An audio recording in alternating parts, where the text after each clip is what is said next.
Welcome to the Marshall Pruett podcast and our Week in IndyCar show, presented to you by Cooper Tires and the Justice Brothers, and finally our awesome friends in the north, TorontoMotorsports.com. A great little message of a promo they are running this week. Hopefully that might interest you. First thing I want to get to, though, is just saying thank you. And some of you might be getting tired of me saying thank you, but I figure if you're trying to bring positivity to the world, which so many of you have done for my wife and I, then the least I can do is keep trying to mirror that and send it back your way.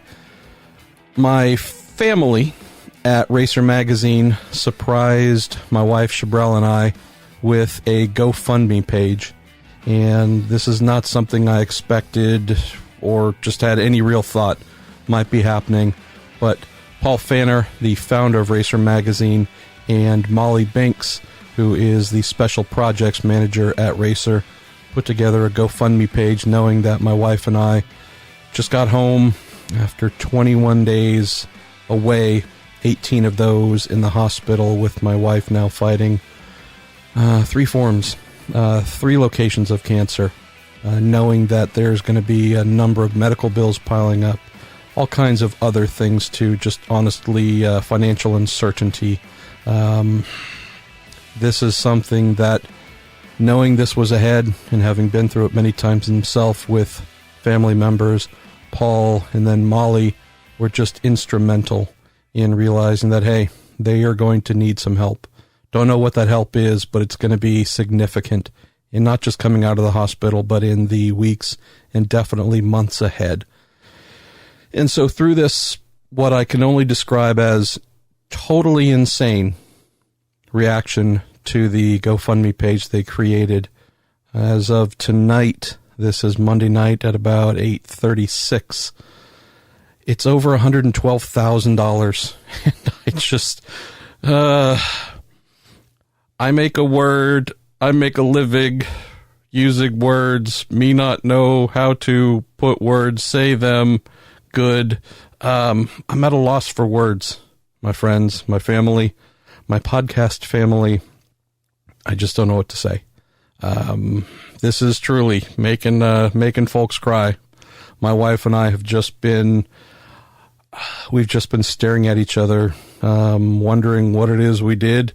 Hopefully we've done enough right in the world to deserve this. So just want to say thank you to everyone. There have been more than 1,200 people who have donated, and all I can say is I don't know most of you, but most of you are amazing, and thank you so much. The other thing just to mention as well is looking at all the drivers and team owners and team managers and engineers and PR folk. I don't want to go through naming them name by name, but I can tell you that I wrote down a list of folks that I at least have their numbers so I can reach out to them and say thank you. And I am looking at that list, and it has to be 75 to 100 at least. And so, again, these are from folks you might have never heard of, behind the scenes, to Indy 500 winners, to legends, to you name it. And anyways, just wanted to say thank you so much to everybody, and the selflessness. Heck, we've even had rival media outlets make donations, or what you might think are rival outlets, but in reality are just really fine folks who have wanted to help. And so, yeah, this is just, it's an amazing time for us in receiving this love and support. And I don't want to make this a weekly topic, but anytime someone surprises you with the GoFundMe page, and then friends like Stephen Wilson, James Hinchcliffe, Robert Wickens, Josef Newgarden, Ryan Hunter-Ray, Jordan Taylor, Lawson Oschenbach, I can go on, who've actually, made a real effort just on their own. Graham Rahal, unsolicited, decided to share this message on social media and ask for support. It's that call to action by folks like that who, without being asked, without my knowing, have just done some really incredible things to help my wife and I. So thank you to everyone who has responded to that. And yeah, me not word good, assemble much now. Maybe I'm hoping to be able to write something just to say thank you to everyone. But also hopefully this does not become a weekly thing where I wear you guys out with updates and thanks. Last quick mention on this topic. We will indeed, we're home now finally. Today is our first day home. Got home late morning.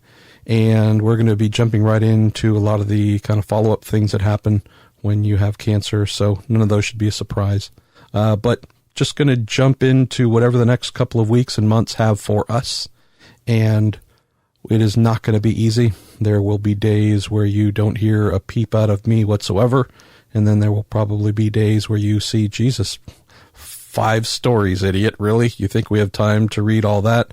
It's just kind of sort of the nature of dealing with something like this. And since I am the number one and really only person here to look after things, that just means that, again, my time is subject to our greatest priority, which is my amazing wife. So thank you again to everyone for just showering us with so much love and favor. It's beyond something we can verbalize at this point. Looking at what we have coming up today with Josef Newgarden and James Hinchcliffe, I thought last week's episode with Takuma Sato and Marcus Ericsson might have been my favorite of the year, and the 2 nut jobs we had today, I can just say absolutely topped it.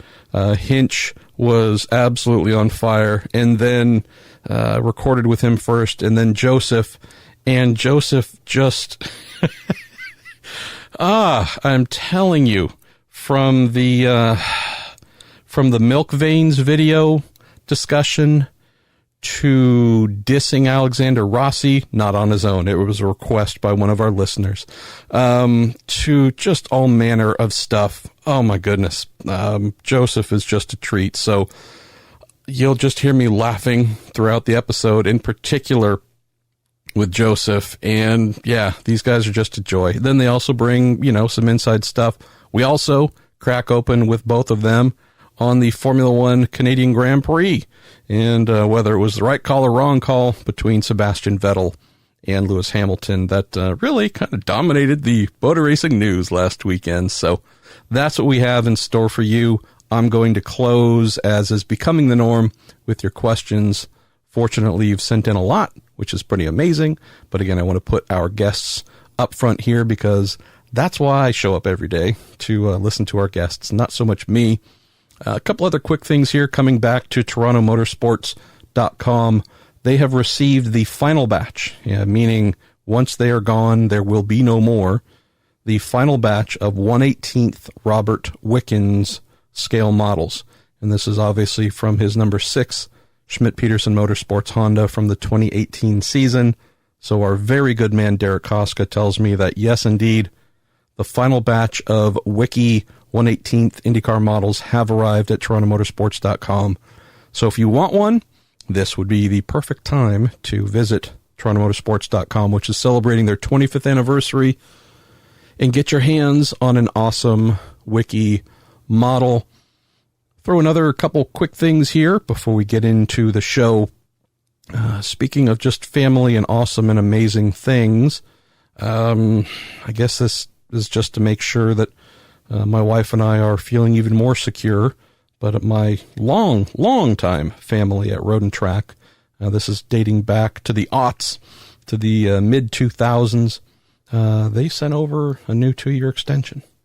And so, just saying, I won't claim that I'm going to be retiring anytime soon on the income, but that's really not the point. It's the fact that knowing what's going on here, they wanted to make sure that they have me feeling comfy and a part of their family at minimum through the end of 2020.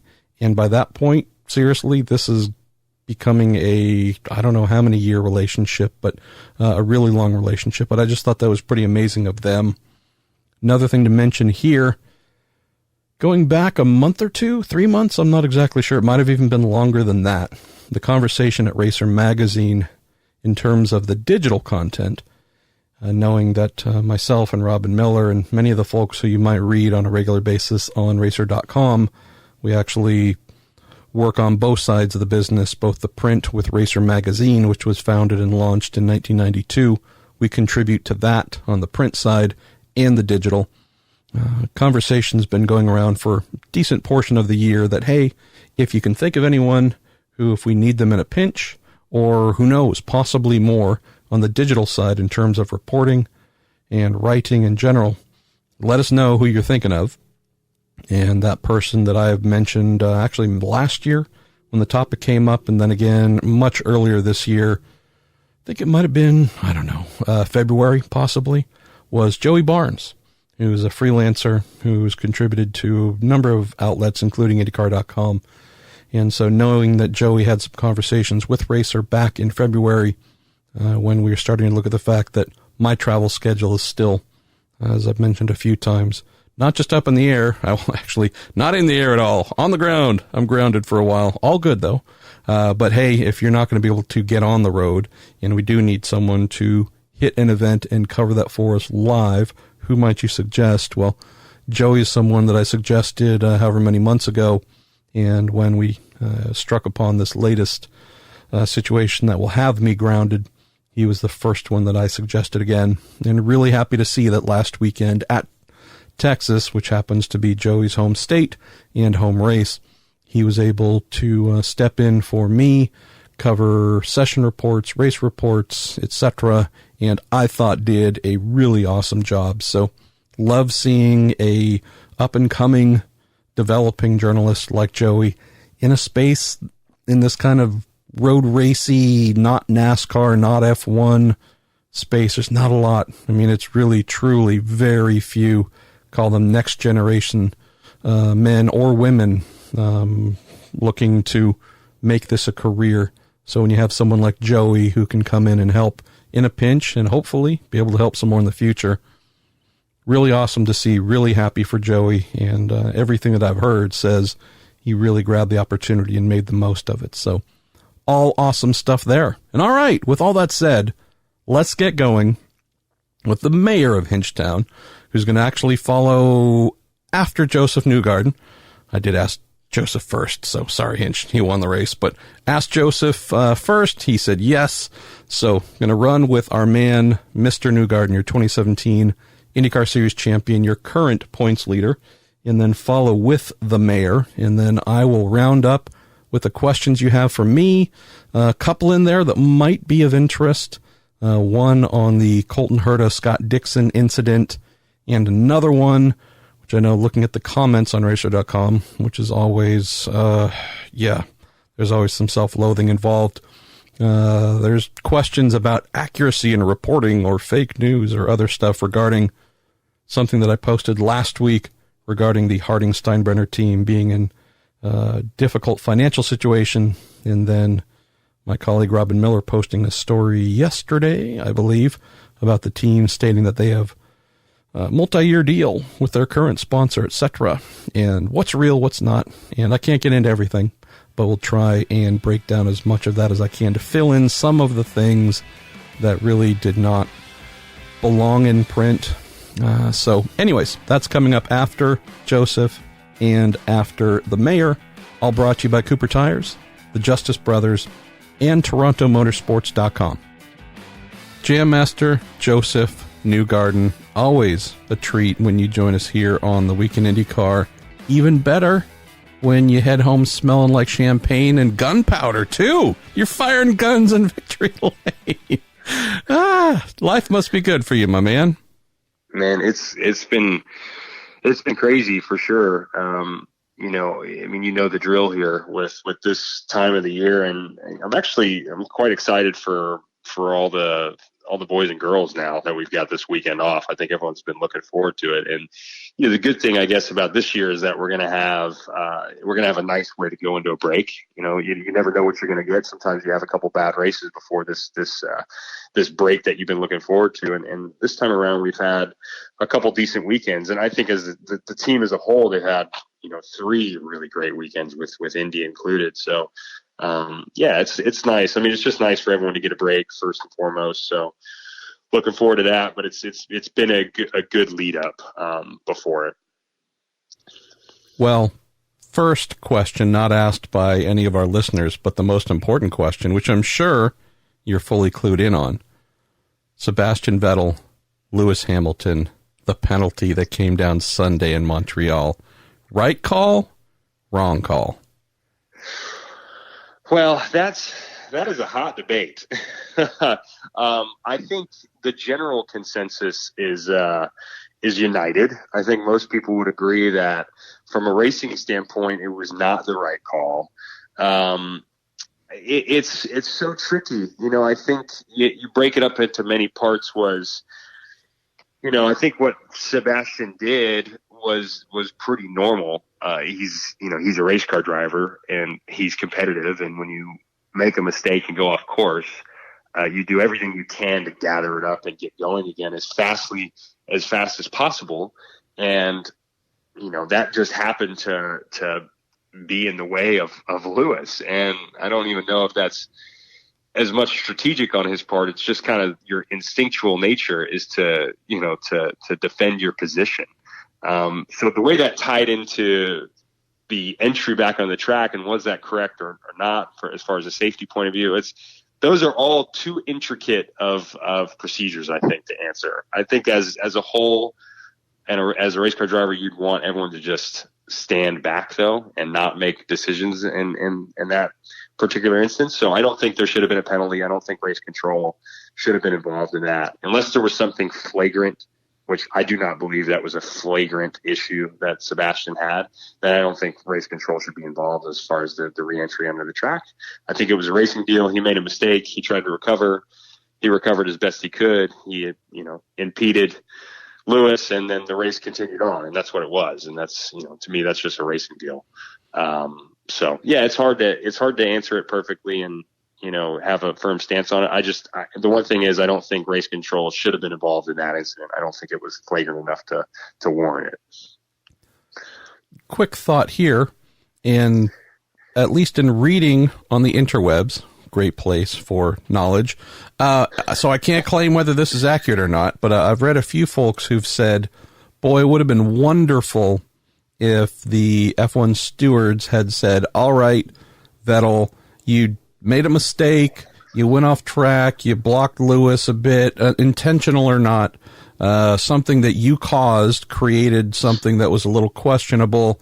Let him go, let him have the position back, and then however many laps were left in the race, in theory, I mean, granted, Vettel did have a faster car, but in theory, you'll have enough laps to maybe chase him down and take the position back. In what I've read, that's not an option the F1 stewards have given themselves, at least knowing in IndyCar, and I've seen this in sports cars a lot.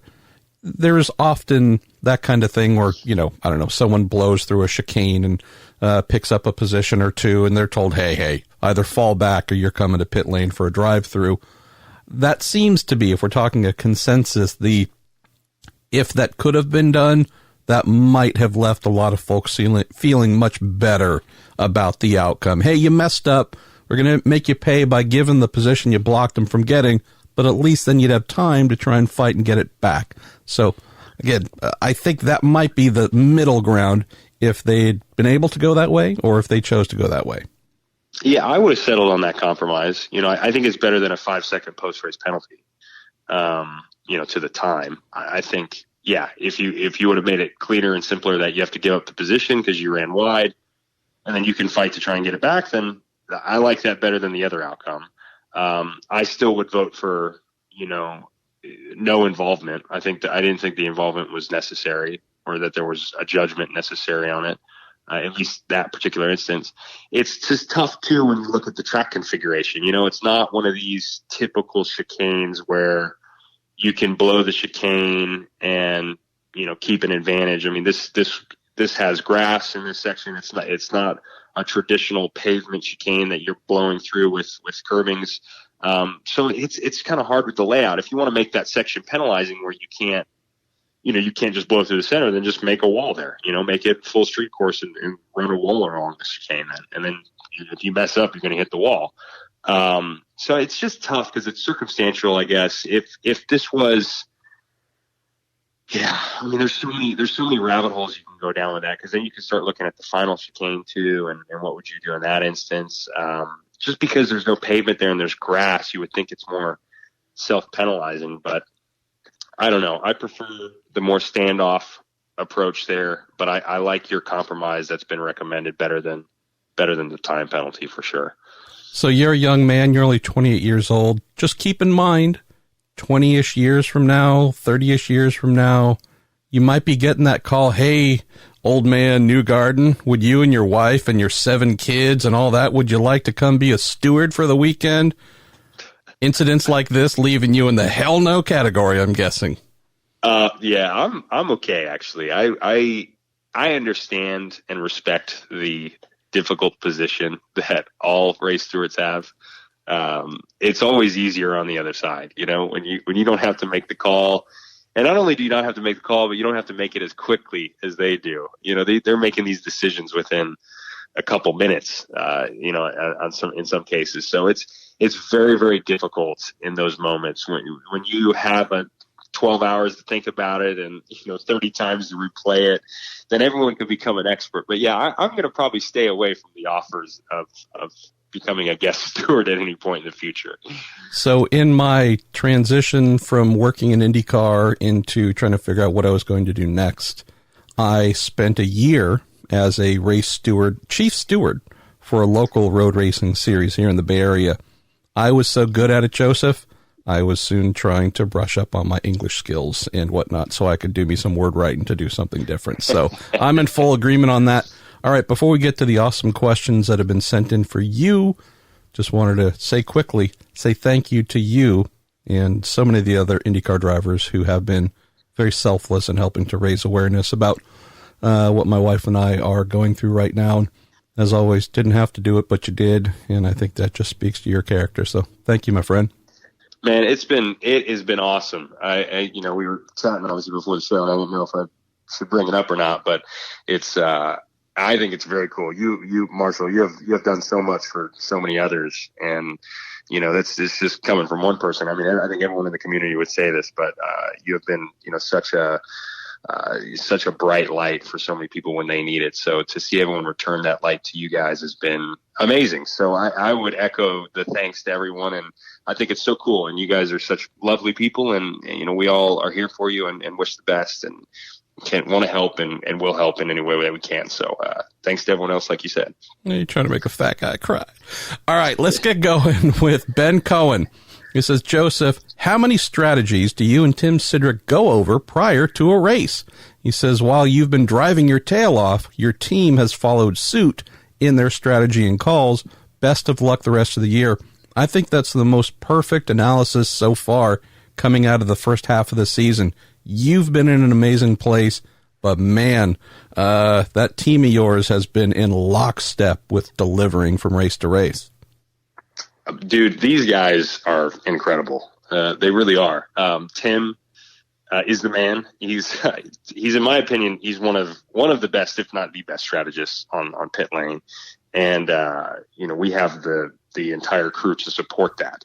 Whether it's the engineers that are pitching in and helping create those decisions, or it's the team executing on pit lane. Everything that we're doing, we're really in lockstep. And honestly, we game out everything before the race as much as we can. You have to adjust. There's always changes. You can't be locked into one thing or another, but we try and look at everything that could possibly happen and at least have some scenarios put in place. And the really cool thing is when we have our strategy meetings, for the most part, what we talk about, it generally comes to fruition. It's crazy. I don't know how this always happens, but we will talk through some different scenarios, and most of the time, one of the scenarios we've talked about ends up happening, and we end up following the procedure that we lay out beforehand, and it just ends up working out. So the preparation is incredible, and the guys executing and the guys' ability to adjust on the fly when they need to, and they see something happen, such as a caution or whatever it is. They're just so good at adjusting and making the right call. And this year they've just nailed it. I hope that we don't change. I hope they, continue to have their mojo, because they have been on it, and I've just been trying to, do my part as well to support that. And it so far has been clicking fantastically this year. Can we confirm you guys also had a strategy plan if Texas Motor Speedway CEO Eddie Gossage ran out in the middle of the track and started wolfing down a beef brisket taco pizza sandwich or whatever crazy inventions they come up with, culinary inventions they have each year? I'm guessing that might have been on the old Cindric playlist as well. Now, that one would have infuriated us because we would not have been planning for that, and we would have wanted to know why that was not told, and we didn't expect it, but it's a good point. That would be very Texas-esque if they did something like that. So we're going to lead off here with a couple more Texas questions. This one comes in from Christian Denevsky, who says, Joseph, were you confident that you would be able to hold off Alexander Rossi at the end? It seemed as though the outside line, which Rossi was working, wasn't really working in terms of making passes all night. And I'll also maybe ask you to expand a little bit on, there seemed to be a little bit of post-race surprise. I don't know if Rossi was the one, but a few that kind of had the, where the hell did he come from, right? Hey, he wasn't the guy who was seemingly there for most of the race up front, but maybe show us folks who weren't watching or weren't aware, you were silently doing some pretty amazing work, maybe outside of the TV cameras that were focusing on the fight at the front before you and Rossi got busy at the end. Well, first off, what I love is I think we continue to surprise people in races, which is great. You know, that to me, that actually puts a smile on my face because we go about our work very well, but we're a little bit stealthy by doing it. I can tell you this, though, if you want to know how, it's all out there in detail. If you go look at the analytics, it is there to be seen, and you will understand easily why we were able to do what we did. And that starts with having a fast car. You've got to be quick when at the right points in that race. And what we did strategy wise and where we positioned ourselves from a fuel standpoint on our second to last pit stop enabled us to be in a position when everyone pitted, to run quick laps, to have the best in lap, to have the best pit stop, and then to leapfrog to the front and just capitalize on that attack mode. You know, we were in the attack when everyone was kind of in the defense, trying to make it on fuel. So it's just, you know, you've got to be able to work all those things. And, you know, these guys do it so well. But then to answer the other part with Rossi on the restart, it really started with Dixon, and I was very nervous about that. You know, normally when the weather cools off and the cars become draggier, that's when it's very difficult to hold people back, especially on a restart. And I was really nervous with both Dixon and Rossi once we got going, if I was going to be able to hold them going into turn one. And fortunately, we just held enough to where it didn't become a problem. But you know, Alex was so good that night, and so was Dixon. You know, if Dixon didn't get caught up in the incident with Colton, then I think it would have been a battle with him, you know, and Colton and Rossi. I mean, it just would have been hard to hold anybody off. But the good thing is our car out front was what it needed to be. And, you know, in traffic, we suffered a little bit more than others, but I think out front our car was very good. And as long as someone didn't clear me, then I thought we were going to be just fine. You know, I'm actually going to pull a couple of questions forward. They are related, but maybe also a little bit State of the Union. So one of the thoughts I've been having, going back to Indy a little bit, but primarily Detroit as well, seems like you and Rossi are in a pretty good place together in terms of rivalry. And I don't mean true, you know, you guys are shooting nasty looks at each other, but just that dream scenario we would think for IndyCar. Two still young Americans really reaching their prime, and kind of week in, week out, you guys are on top of one another. Any thoughts about this emerging, again, whether you call it rivalry, I don't know what, but if we're talking about things we want to write about and we hope will help promote the sport, a Newgarden, Rossi, red, white, and blue, 1 and 2 fighting for the championship, that seems to be something that I think can move the sport forward. Do you agree? Yeah, I mean, I think it's, you know, I've never been one to look too aggressively into, you know, who are the, you know, what nations are being represented and who are the big rivalries. I think it is great for sports, and I would agree. I just, you know, to me, I don't pay too much attention to it. And that's not because I don't want to answer the question. I really don't. I mean, for me, it doesn't really matter. I look at everyone out there that I'm going to be in competition with, and if you're asking that question, then without a doubt, Alex is a huge part of the equation when you look at the landscape of who's competitive and who's on the radar. He is right up there towards the top. And you got a couple guys there. Dixon, without a doubt, he's always there. I think Rossi is 100% in that conversation, and you can see he's there every week, so he has to be. And then you got your teammates. Simon's in that equation, Will's in that equation. But I think Rossi has shown that he is one of the prominent members, and he's become that over the last 24 months. And I think it speaks to the team he's on. They have a very strong team right now at Andretti Autosport, and I think it speaks to him too. I think he's a very talented driver and very difficult to beat. So yeah, I look at him as one of the top guys that you gotta go against, and you gotta put into your equation for the whole year. Now how that's going to evolve and what does that mean for the sport and for the articles, I think that's a question for you. So I'll leave that one on you, Marshall. But without a doubt, he is one of the guys that you have to beat every single week to show up to the track now. I love the fact that you guys have crazy Jeremy Millis as the unique tie that binds you. Alan Bandy asks a related question talking about this, what does seem to be like a Rossi and Newgarden little dance combo. He says, how does it affect your driving, if at all, knowing that the guy you're trying to keep ahead of is going to race you hard, but also fair? And I would say that really has been the spirit we've seen so far. It's not like the two of you are constantly knocking wings and wheels off of one another. Yeah, I think, honestly, I think Rossi's quite a consistent racer. You know what you're going to get from him. You're going to get very, very hard driving. He's going to push you. But, he only goes to a certain degree, and you can kind of account for that, I think. And you have to. You got to know where everyone's limits are and what their sort of traits are as far as how they drive and how they race in close quarters. And I think with Rossi, you see a very aggressive driving style. But there's always a point where that stops. I mean, he drives aggressively to a point, and you kind of consistently know where that is, and you can benchmark that. So yeah, I think it helps because he's consistent on the way that he drives. It gives you sort of some parameters to operate in with him, and probably vice versa. He does the same thing with me. He's going to look at how I drive, and he knows my tendencies, and he's going to kind of shape his way of attack around me with historically what he knows that I do. And I think I'm pretty consistent for the most part as well. But it's, that's no different than another competitor. You look at the same thing for a guy like Dixon and Power and Pagenaud. It's the same deal. You kind of measure all these guys and you build a profile for them, and then you race them accordingly. But just to answer Rossi, I think he's quite consistent in the way he drives. He's very aggressive, but I think he is fair. I would agree that he's fair at the end of the day. Let's go back to Texas here. Robbie Bergren asks a question that if I had been there, I would have been asking you right after the race.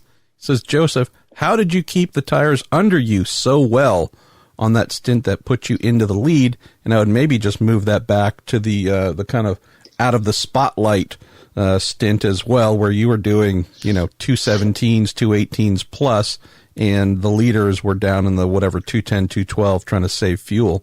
Seems like you're able to put up a lot of speed for a long duration. How did you save your tires?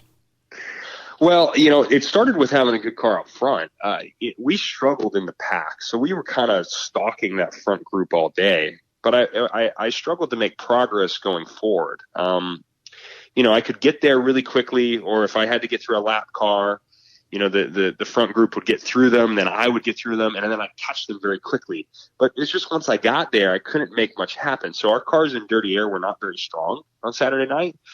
But once the, kind of seas parted, we could run super quick. And I saw that we could do that earlier in the race. So I even said it on the radio, I said, look, if you just get us out front and you get us some track position, I think we've got a good enough car to win. It's just hard for me to get through the mess and get there. So it started with that. And then once you kind of understood the landscape from what we were doing with that second to last pit stop, we were kind of biding our time. For me, it was about, okay, I'm going to save some fuel too. I'm going to maximize my window, and then we're going to run hard. So I tried to not use up my tires too much earlier in that stint, and then I really hammered out some quick laps before that last pit stop. We're going to get to the next two questions. I think they might be the best of the entire episode. First one's from Brandon Smith, who says, Joseph, excellent burnout. He says, it seems like you don't see too many of those these days in IndyCar. Who in your team gets to make the call on whether you get to burn some rubber after a win? Well, it's tough. Yeah, it is tough to know what you can or can't do. I think, really, you could probably do a burnout or donut whenever at the end of the race. You just have to be quite careful in the way you use the limiter on the engine. You don't want to inflict any unnecessary wear or tear because it could be self-inflicting to your performance later on in the year. I mean, we have to run these engines sometimes 4 or 5 races before we change them out, just because of the 2,500 mile mandated limit or a lot preference. Yeah.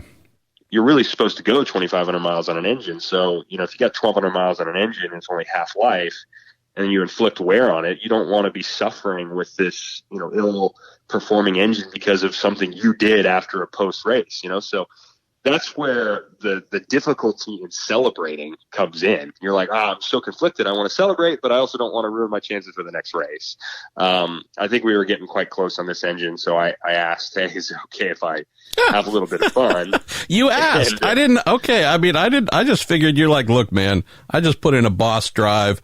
I'm the boss at this moment. I've asked myself and I've said, yes, I can do a donut, but you actually asked the team. I love that.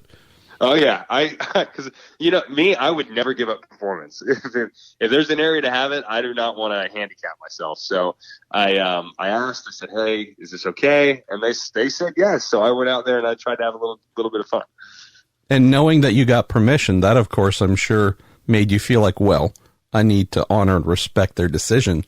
And you did. You basically lost the car in the smoke from your burnout. So I thought it was pretty decent, the burnout. I don't know how everyone would rate it, but I tried to put on a bit of a smoke show. You were making a statement. That's what I appreciate. There's the token burnout, I'm supposed to burn out, I won. Then there's the hell yeah. It looked like you were, riding a little Bronco there, so I loved it. Let's go to what might be the best question. It could be the best one we've gotten all year long. This comes in from Nathan DeRover, who I had the good chance to meet recently. Thanks for sending this in, Nathan. He says, I've been waiting a long time to ask Josef to talk about the 2014 Veins of Milk video. He says, I don't even know what to ask because I have so many questions. And for those who are listening, check out our little Marshall Pruett podcast Facebook page. I'll try and remember to throw this up on Twitter when we post the episode. The link to this YouTube video. It is disturbing. It's like half almost bondage video. I don't know how to describe this, but you did it. How often do you get asked about this, man? So I'm so glad someone's asked me this. I feel like I can finally speak about this and give my side of the story. Please. So let me just enlighten everyone on how this all went down. So this was back when ABC was still producing the Indy 500. And I was told that they wanted to do a pre-race feature with me.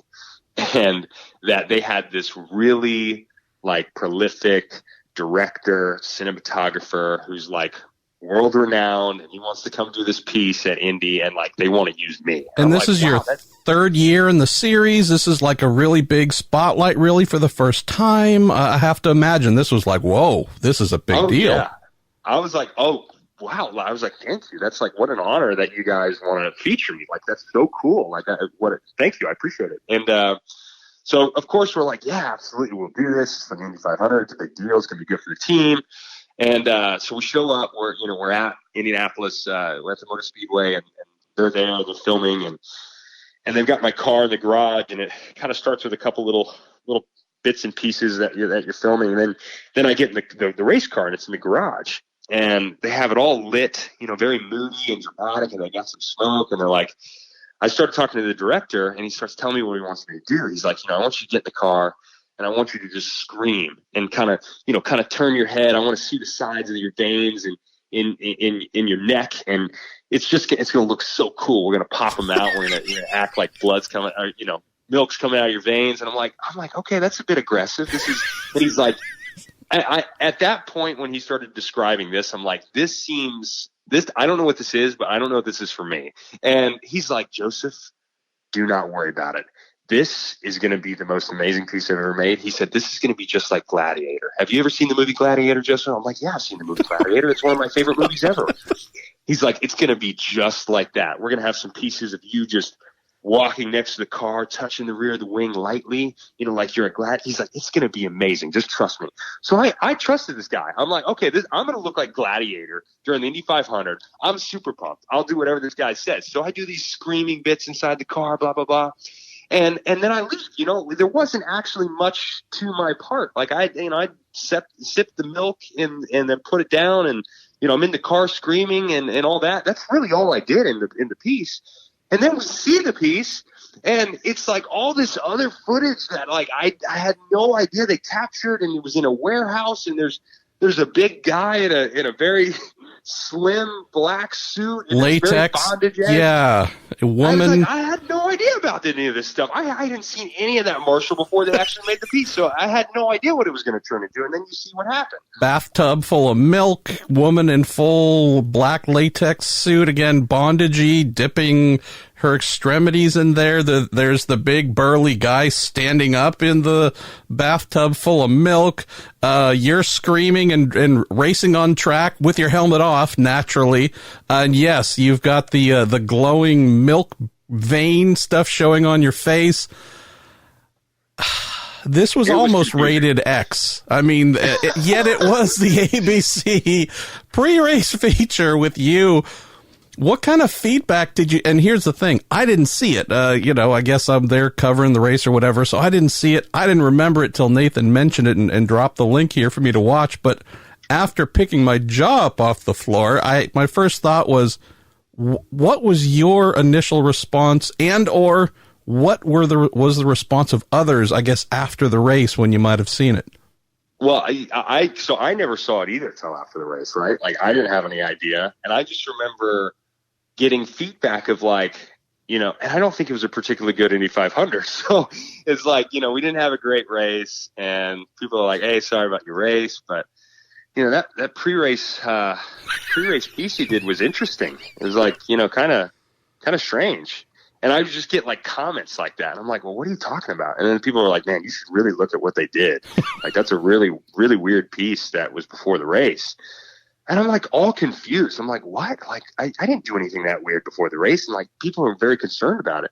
And then I saw it. I finally found the video, and I'm like, what the heck was that? Like, I had the same reaction as everyone else. I hadn't seen it. I didn't know they were making that.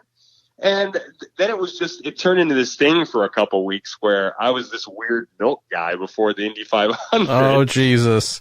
Unfortunately, like, I'm pretty sure it's all blown over now. Like, no one really knows about it except for a couple people. Thank you for the question. It's great, but I don't think it's lingered, which is a good thing. So naturally, we're going to dig it back up 5 years later and make it a thing, of course. Did you ever hear from or communicate with the director who's going to make you look like Maximus Newgardenus in Gladiator? Do you want to know the greatest thing is I'm pretty sure, and I remember this, I can't remember exactly what it got. That piece got nominated for like some sort of cinematography award on something. I don't think it won, but like that piece was nominated for like a very great, well-made cinematography piece. Like I'm so confused how, but I'm pretty sure it was in there somewhere. Oh, this is the best worst story ever. We have to look that up. I think it was like for ESPN Sports documentary. Like someone nominated it for something, and I have no idea how. It was probably some porn site that nominated it, but that's fine. We'll just leave that the way it is. All right, let's go to Car McFast. I love names on social media, who says, Joseph, what is your favorite non-racing summer activity? And someone else also asked, what do you guys do to recharge for the second half of the season? And this is all pivoting off of the final arrival of the mid-season break here. Well, I am a big homebody. So if I can, I like to be home for the summer, relaxing. I'm pretty low key. So I'm a movie buff. I love to be home watching movies. I'm kind of a pool guy. Like, some people love going to the lake. Some people like going to the ocean if you have access to it. And I like a pool. So if someone's got a pool, you got to have friends it's like having a friend that has a boat. You got to have a friend that has a pool. And I like having, those summer days by the pool is very cool. And for us, actually, that's the most relaxing thing, is just being at home, because we travel so much that when you're at home, you really cherish that time to just relax and be kind of low key and hang out with your family and, go out to dinner or just spend those really nice summer evenings, at home together. That's what I like. So I don't do anything dramatic, or anything crazy. I'm not like, trotting all over the globe, because we've already been doing that. So we don't need to do that. So yeah, very easy at home. And what was the second part of that question? Just wondering about what you guys do to recharge for the second half of the season. Yeah, I mean, honestly, that pretty much encompasses it. So you loop into it that way too. For me, spending that time at home is what helps me recharge. It just drains me. And some people are better at this than others. I'm not very good at it. I get quite drained by just, constant, just constant exposure to people and everything that we're doing in racing. It sounds kind of funny, but like I'm quite an introvert myself. So when I'm around all that content and that many people for an extended period of time, it just wears me out. My battery level just goes to zero. So it's not necessarily the physical side of it, or, it's not like we're doing strenuous labor every day.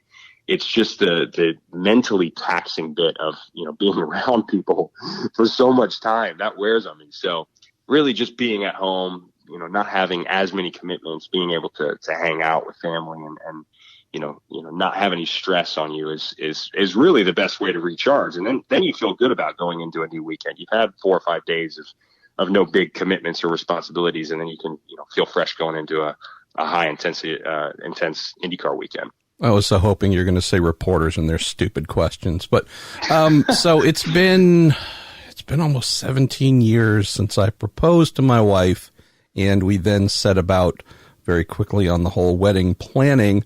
So I asked this honestly. It's been long enough to where I've kind of forgotten a little bit. You, who are headed down this path, having proposed to your lovely lady, does that factor into any of your kind of daily and or in between race kind of efforts and preparation and such, getting ready for a wedding? Is she taking that burden, a lot of that burden off you? Where does that factor in as well?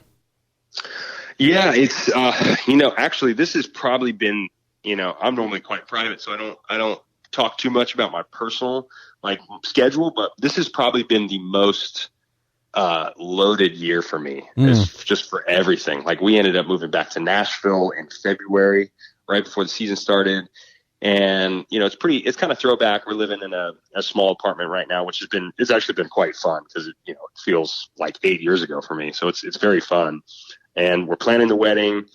We're planning on maybe building a house. So we're doing that. Wow. So there's just so much happening this year. And then you have all the commitments of racing on top of that, which really take the priority. I mean, it's sad. And I hate to do this to Ashley, but she knows the drill. Like, the racing stuff is the priority. So you have all this stuff in the background going on, the wedding, maybe building a house, relocating, trying to figure out just everything in your personal life. But you really got to put all your energy on this racing gig, which has a ton of travel and a ton of commitments and video shoots and testing and sim time and all that. So it has been a very taxing year, but Ashley's doing a great job. She definitely takes the reins with the wedding planning. We've tried to simplify it. She's been quite simple about it, which is awesome. I think you can really overdo a wedding, for race car drivers, which are pretty meticulous about details. Oh yeah. I think for us, you realize pretty quickly, this doesn't have to be complicated. It really doesn't. If you don't make it complicated, it can be a very simple process. So she's done a great job about letting it be simple, and I think we've gotten through most of it very easily. And yeah, we're just trying to stay on top of it and manage it. We got that rolling pretty nicely, and the relocations moved along pretty good. And then, the racing gig's kind of taking care of itself right now. So it's been the most loaded up of any year, but it's actually going quite well. Well, you and I did a story at somewhere between, I don't know, Long Beach and wherever, but just talking about your simplified approach to the year. And again, knowing that you proposed to her during the off season, you knew all these things were happening ahead of time coming into 2019. And we're going to acknowledge, I think, all year long, the fact that you knew 2019 was going to be busy on a personal front. So rather than try and just keep doing things the way you had been doing and pile more on top and expect to be fighting for a championship, you realize that now actually this downsizing wherever possible on the personal side, moving to that small apartment, etc., trying to be more efficient with your commitments, right? Not saying yes to every little thing, but okay, maybe having a little bit more mental peace when possible. That's going to be the thing that helps me achieve to a higher degree on the racetrack. I'm not saying that's the only component that's contributed to this so far, but I think it'd be silly to say you going into the halfway point, 3 wins, leading the championship with everything else you've taken on in the personal front. There's some connectedness here of decision-making in the outcome kind of paying off the way you'd hope so far. So definitely pretty smart on your end. Yeah, and you know what? It's funny, I think you learn to trust your resources, and you almost have to when you're this busy. We're lucky. I'm very lucky that I've got a tremendous amount of help and resources around me. And so you just learn to not necessarily delegate, but just trust the people around you and what they're going to be doing.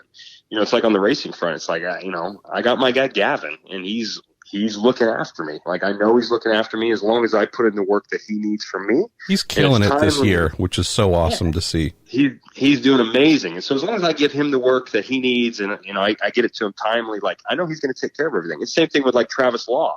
If there's anything I need on the car, Travis is on top of it. And then that just goes down the line.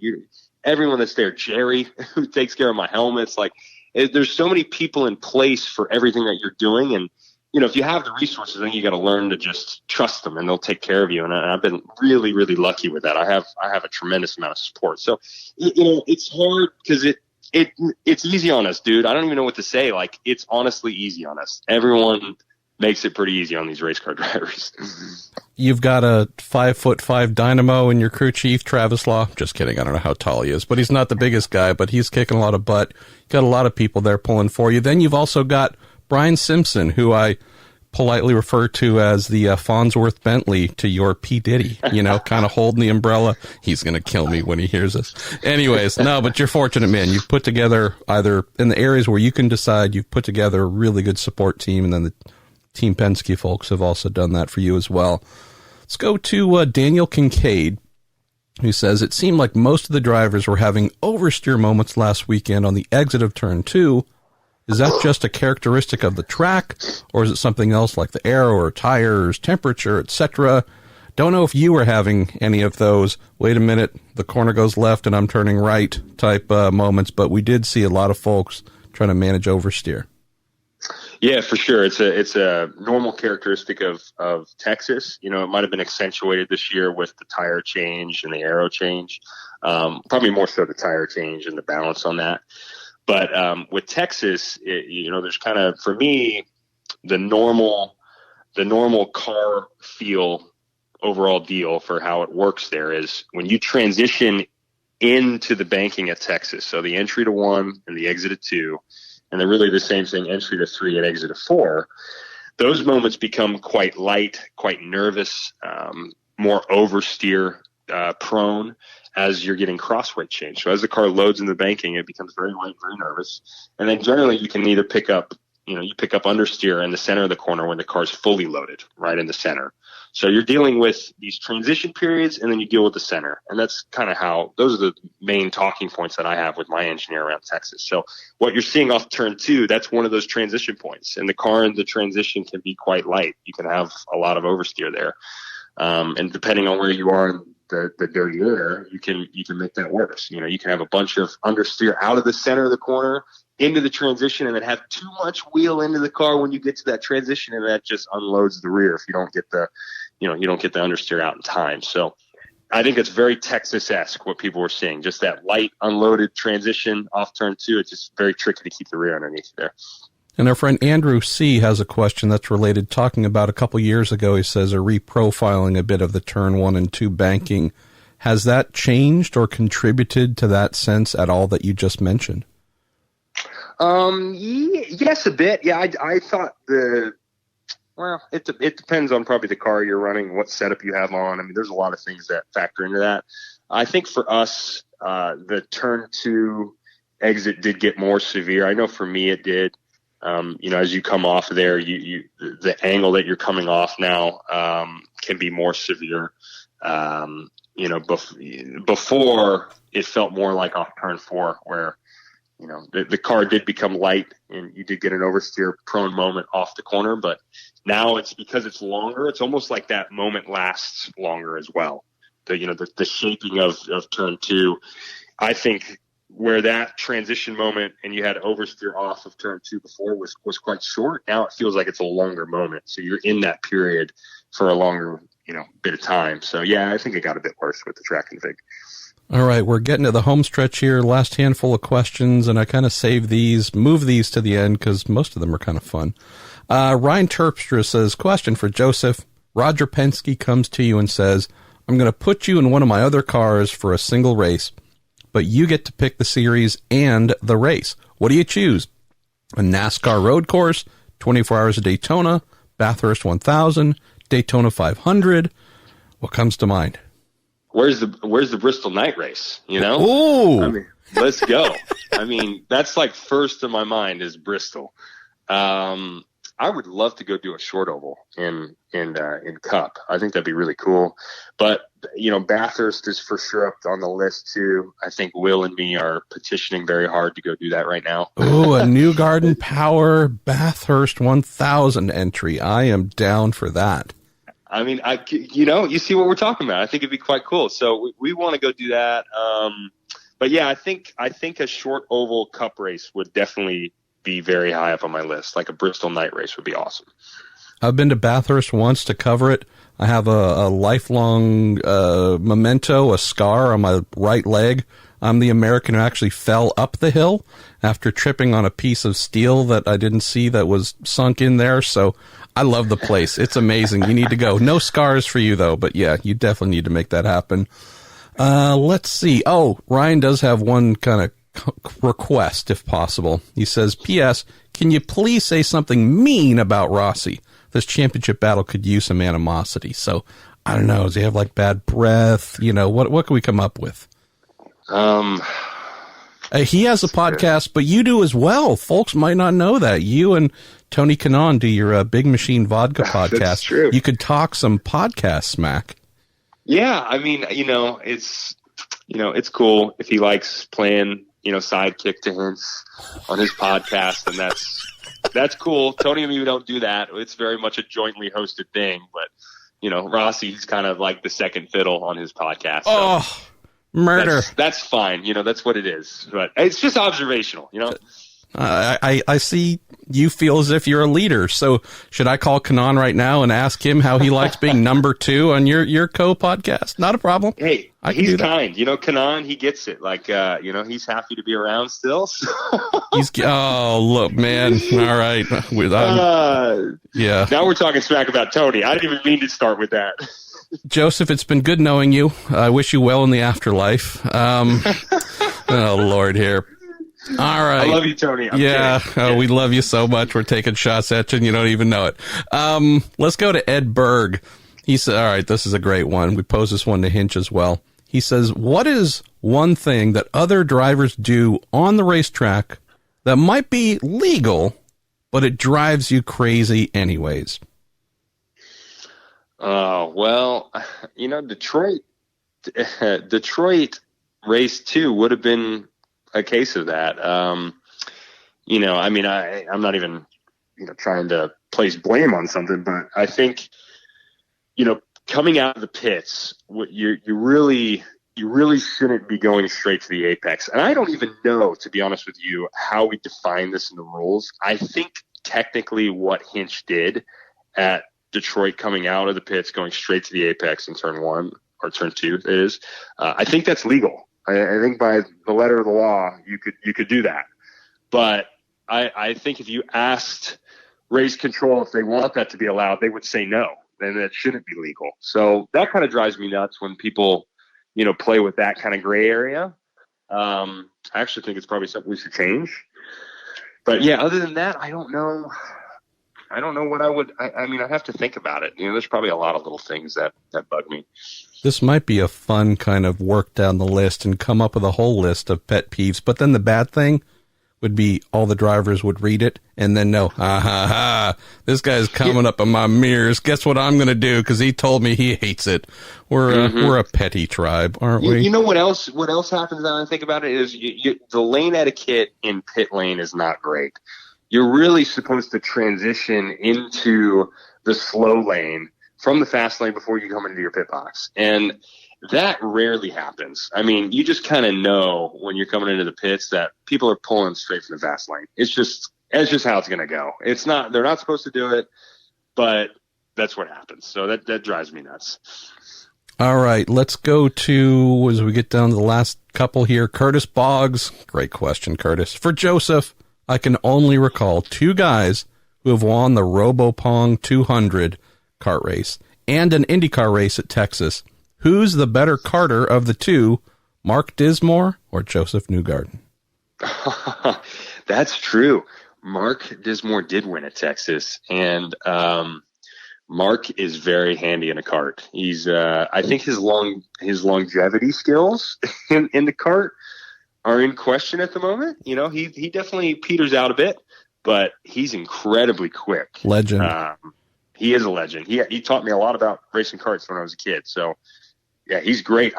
It's actually really cool. So the RoboPong 200 was to me the coolest kart race in North America ever, and they used to have 100+ entries. I mean, I'm telling you, this was big, and they'd pay out $10,000 to win. It's 200 miles at Newcastle Motorsports Park, and I've run it with both Dismore Senior and Dismore Junior, and I got to win it with both of them. Wow! So it was very cool for me because I started racing karts at Newcastle when I was 13, and those are the guys that kind of brought me up. So it was very cool.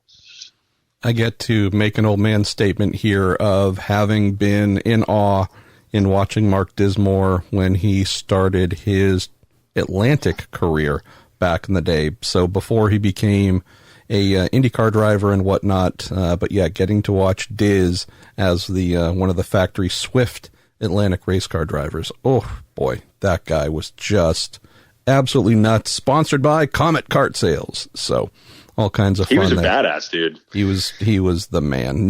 Rarely had equipment in IndyCar that befitted his talent. He did have some good years with the Kelly team in the IRL, but never what he should have had in the kart IndyCar series. Because yeah, that guy was bad fast.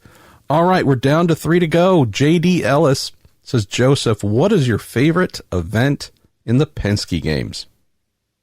Oh, my favorite event would be anything that requires like physical skill, because I think that kind of always comes down to Blaney and me. Blaney's pretty athletic, and maybe he's not the strongest, but like the guy can move, and he's pretty skilled. So anything, yeah, I kind of liked. We did this. I don't even remember what it's called, but we did this one where you had to avoid the swinging arm, kind of like Wipeout. Yeah. And you had to jump to avoid it. It was this huge inflatable deal. It was very, very cool. I actually have been petitioning for them to get a full-scale, like, Wipeout style obstacle course that we can go through, because I think seeing Juan Pablo go through that would be amazing. Oh. But I always love that. Yeah, anything obstacle course style is my favorite. Oh, I love it. All right, we're closing here on 2 related questions, and I've actually been wanting to ask you about this for a little while, and I might actually spin this out into a separate little column. Jack Homan says, Joseph, did you get to drink from the Chalice of Excellence? And also, have you considered a different line of work?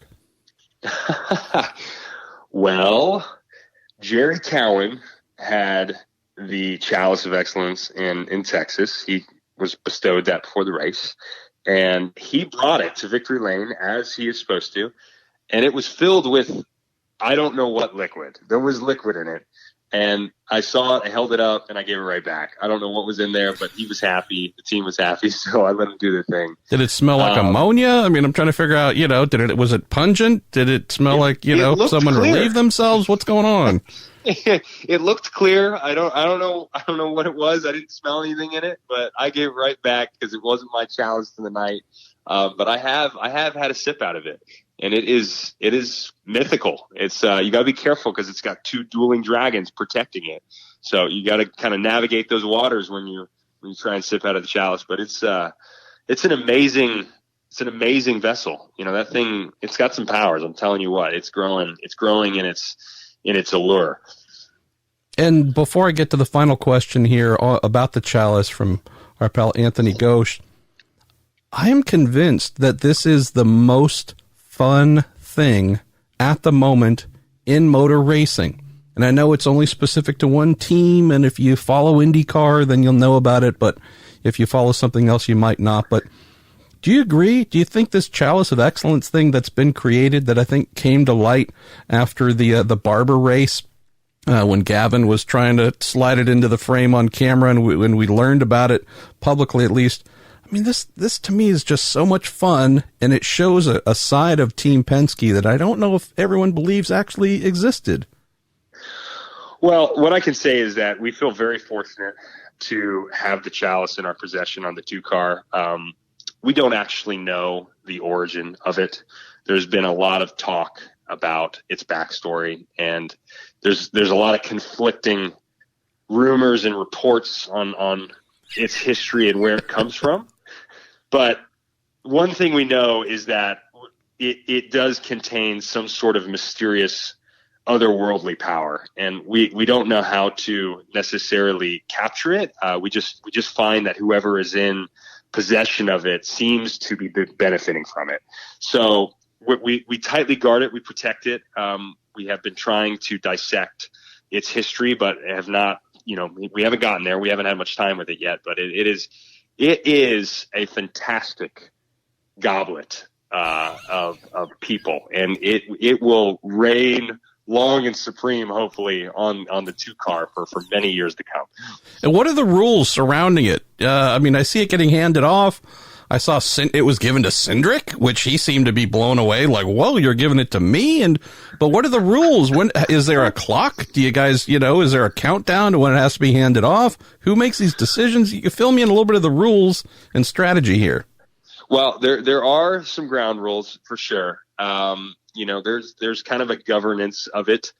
We're still figuring that out. It's a learning process for us as well. But the Chalice is bestowed to the worthy recipient from the previous race weekend.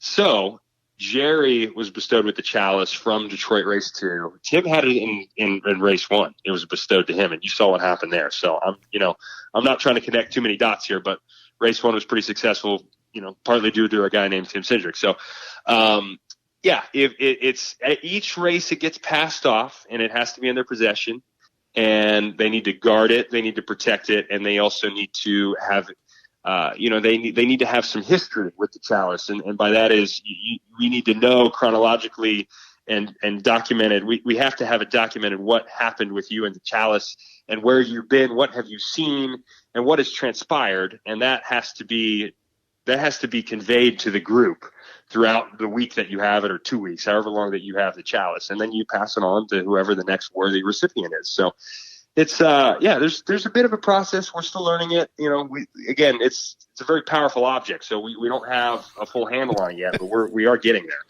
Are you hearing any jealousy out of Rogers' Cup teams, the IMSA team and whatnot? Have they tried to steal it to improve their own odds of success? Oh, there's inter-team jealousy that I find. There's other cars that want in on this Chalice action, and there's kind of an unspoken rule. It's not going to leave the 2-car, like it has to stay within the 2-car. But we kind of, we let other teams believe they could potentially earn the Chalice.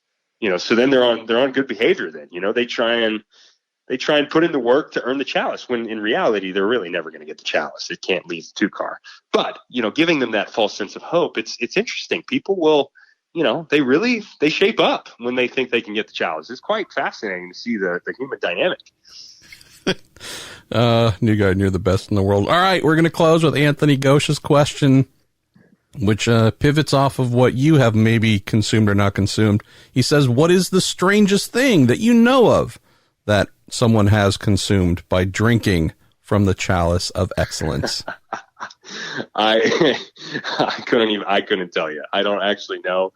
I've seen photos, and I don't know what liquid has been in that chalice, but it has seen all walks of life from what I can gather from the photos. So, yeah, I don't know. Probably anything that you can imagine has probably been in that chalice now. Do we need like a North Carolina CSI to come by, take some swabs, run it through the spectrometer and, DNA analysis? I don't know.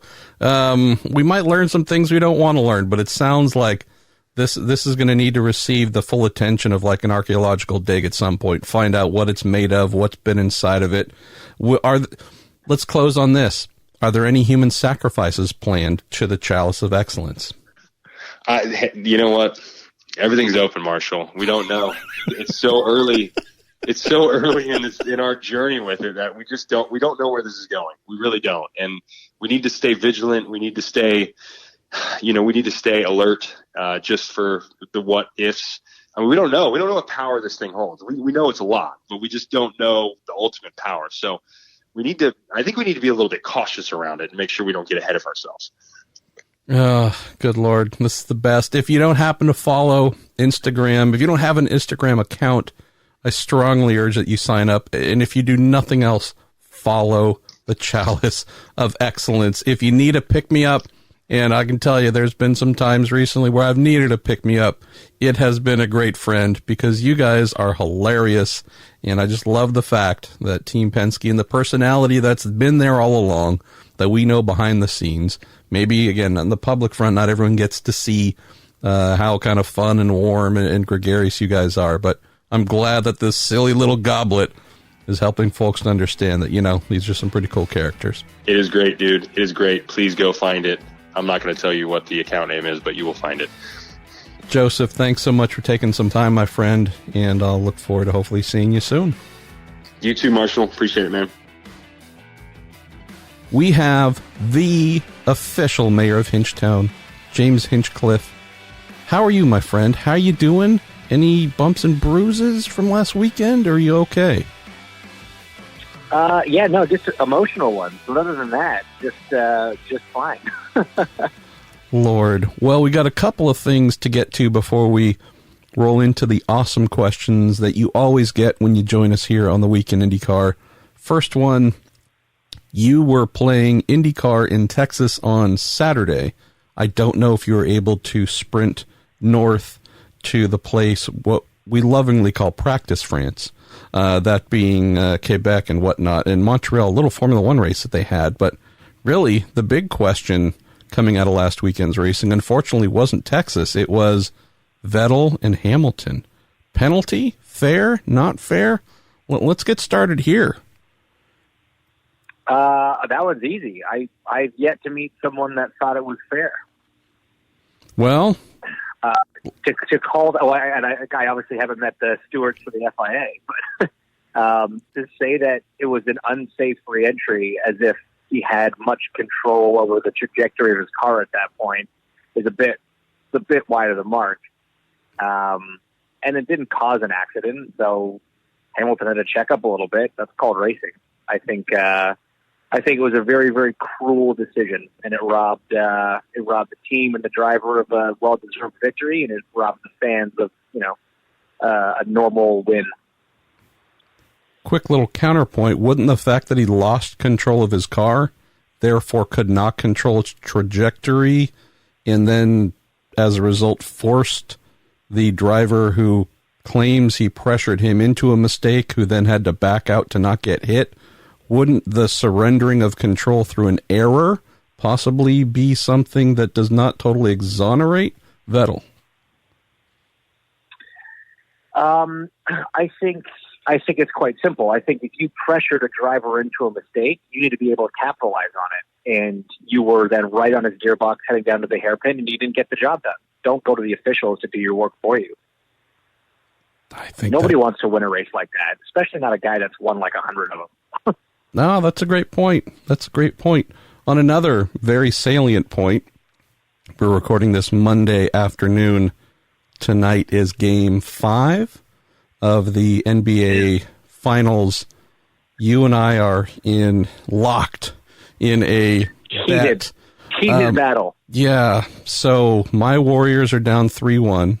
We think that I read today that Kevin Durant is intending to play. We don't know about his cardio. We don't know reaction time on defense and whatnot. So if this continues to go the way that it looks like, where your Toronto Raptors will win, and I have to pay my portion of the bet, that being donating blood in support of the charity efforts that you've kicked off in relation to your accident in 2015, do we prorate this since not all the Warriors have been there to help fight Toronto? Is it liters? No, Is Marshall. it pints? No. What? Am I kind of skirting away from this a little bit? What am I doing? You are, in the event of a Raptors win, you will attend the Laguna Seca IndyCar finale, which I assume you're probably going to be at anyway. I've heard about it. At which we are organizing the last of our, I think, 8 or 9 blood drives attached to IndyCar races that we are hosting this season. And you will roll up either your left arm or your right arm sleeve, and we will extract from you one healthy donation of blood and stuff to benefit some unknown soul. So should I start taking performance-enhancing drugs to get kind of dinged by some sort of blood, WADA or other? Basically, I think the biggest thing that you've got working against you, or like the biggest thing you can do to get out of this, is if within like a couple weeks of it, if you go and get a new tattoo, you're not eligible to donate. So I'll take this. You can go get a tattoo of the Raptors logo, or you can donate blood. Damn, I'm screwed. Well, seeing as keeping in mind, one of them is only good for you, which is obviously having the Raptors victory immortalized on your skin permanently. Well, the other one is actually beneficial to up to 3 other people. So just keep that in mind when you're making your decision. Okay. If it comes to that. I've made it 48 years without getting a tattoo, so I think I have a pretty good idea what the payout's going to be. So, but you've also made it 48 years without donating blood. Well, no, that's not true. The last time I did, my wife, obviously, anybody who joins the military in any way, shape, or form, my father told me he served in the Army. He said they just treat you like a human pincushion the entire time. You're just giving blood day and night because you belong to the government and that's something they like. So she was definitely, there's been a culture of blood donation in the house led by my wife. Unfortunately, the first/last time I went with her to do that, I believe I threw up and almost fainted. And so despite being maybe a stocky guy where folks might think that there's heartiness within my composition, apparently not.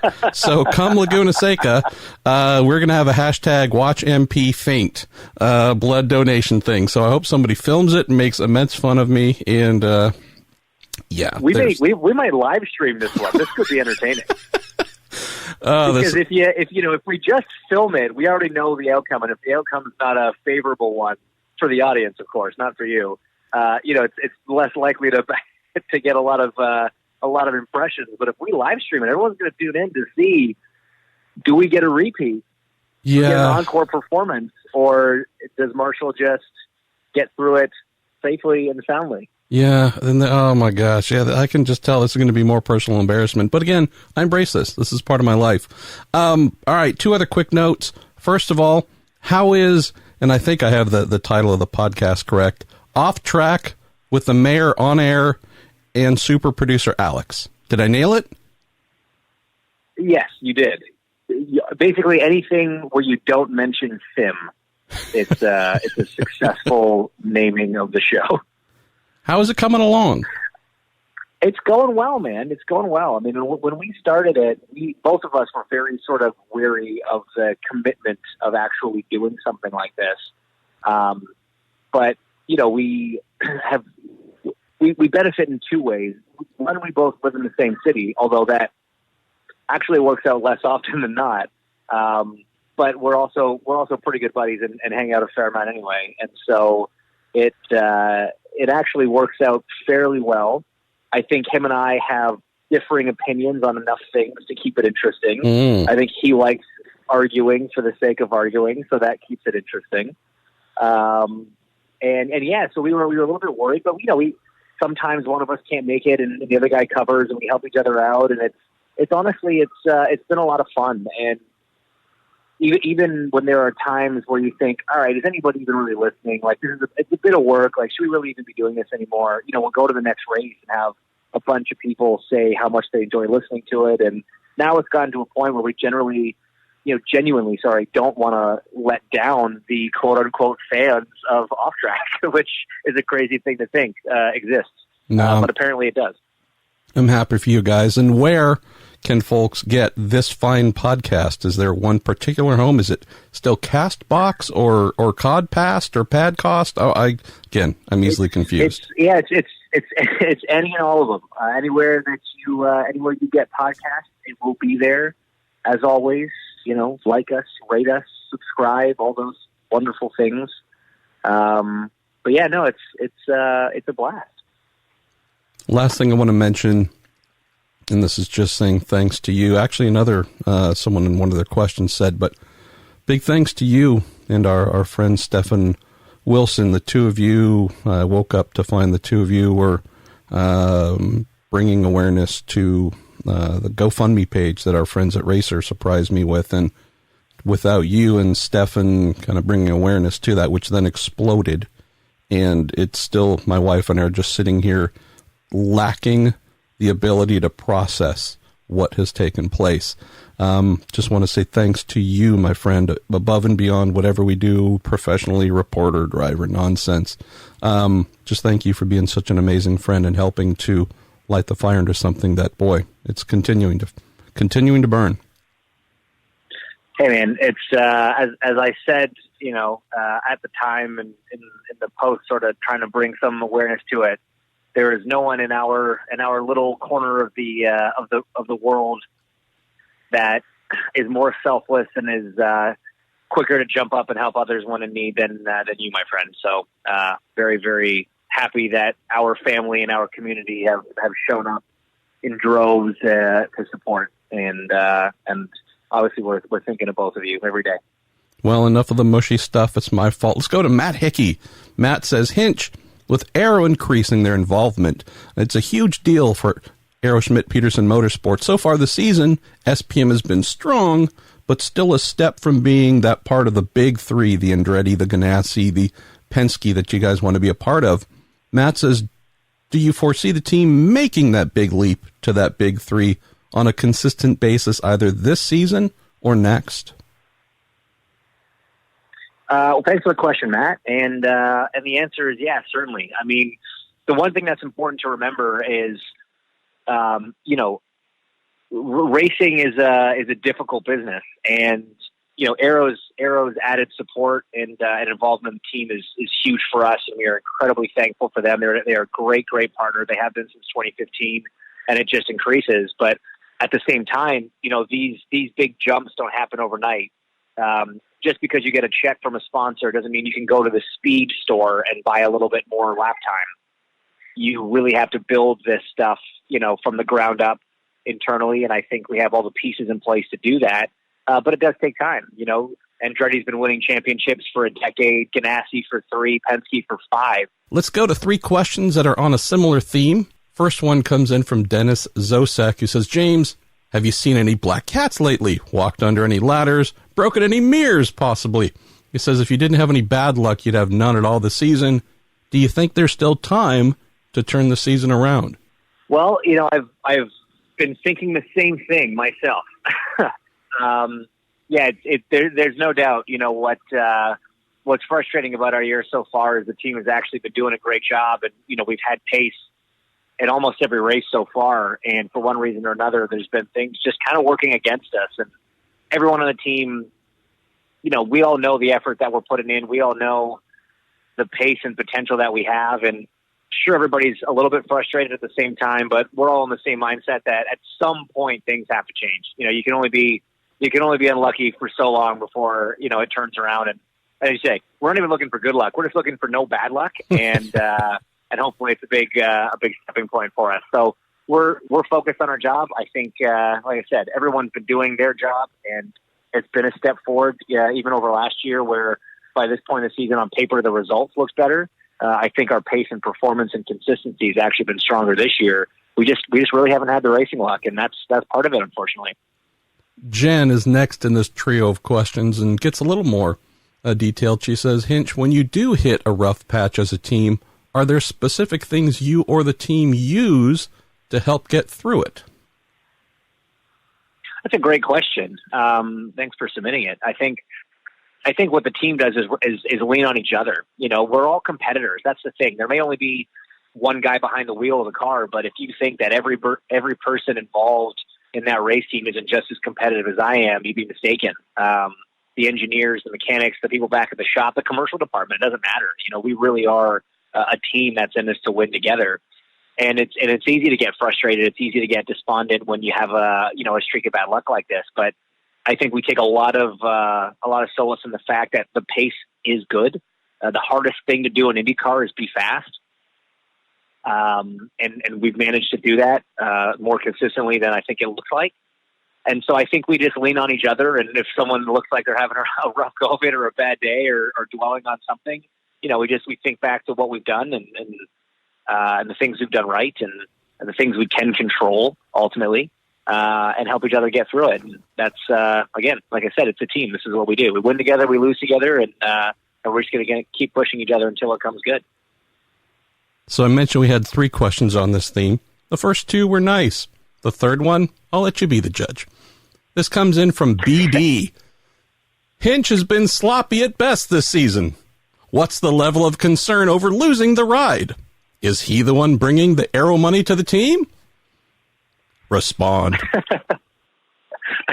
Respond. No, I'm not. I'm certainly not the one bringing the aero money to the team. As far as the rest of the question, not terribly at the moment, if I'm honest, because of all the things I just mentioned. I think if you talk to the members of the team, whether it's the mechanics, engineers, owners, whatever, I think everybody is very happy with the effort that we're putting forward across the board. The results have been sloppy, to use your verbiage, but I think the pace has been good. I think the effort on race days especially has been good. There's no doubt we've had some problems in qualifying this year. There's some outright pace that I think we still need to find on Saturdays, but on Sundays, it's been good execution, good race cars, and it has been a decent amount of bad luck. So we're going to keep our heads down, and I'm going to keep my head down. I'm going to keep doing my job, and until somebody at the team tells me I'm not doing it well, there's no reason to change anything that I'm doing. Hashtag sloppy Hinch.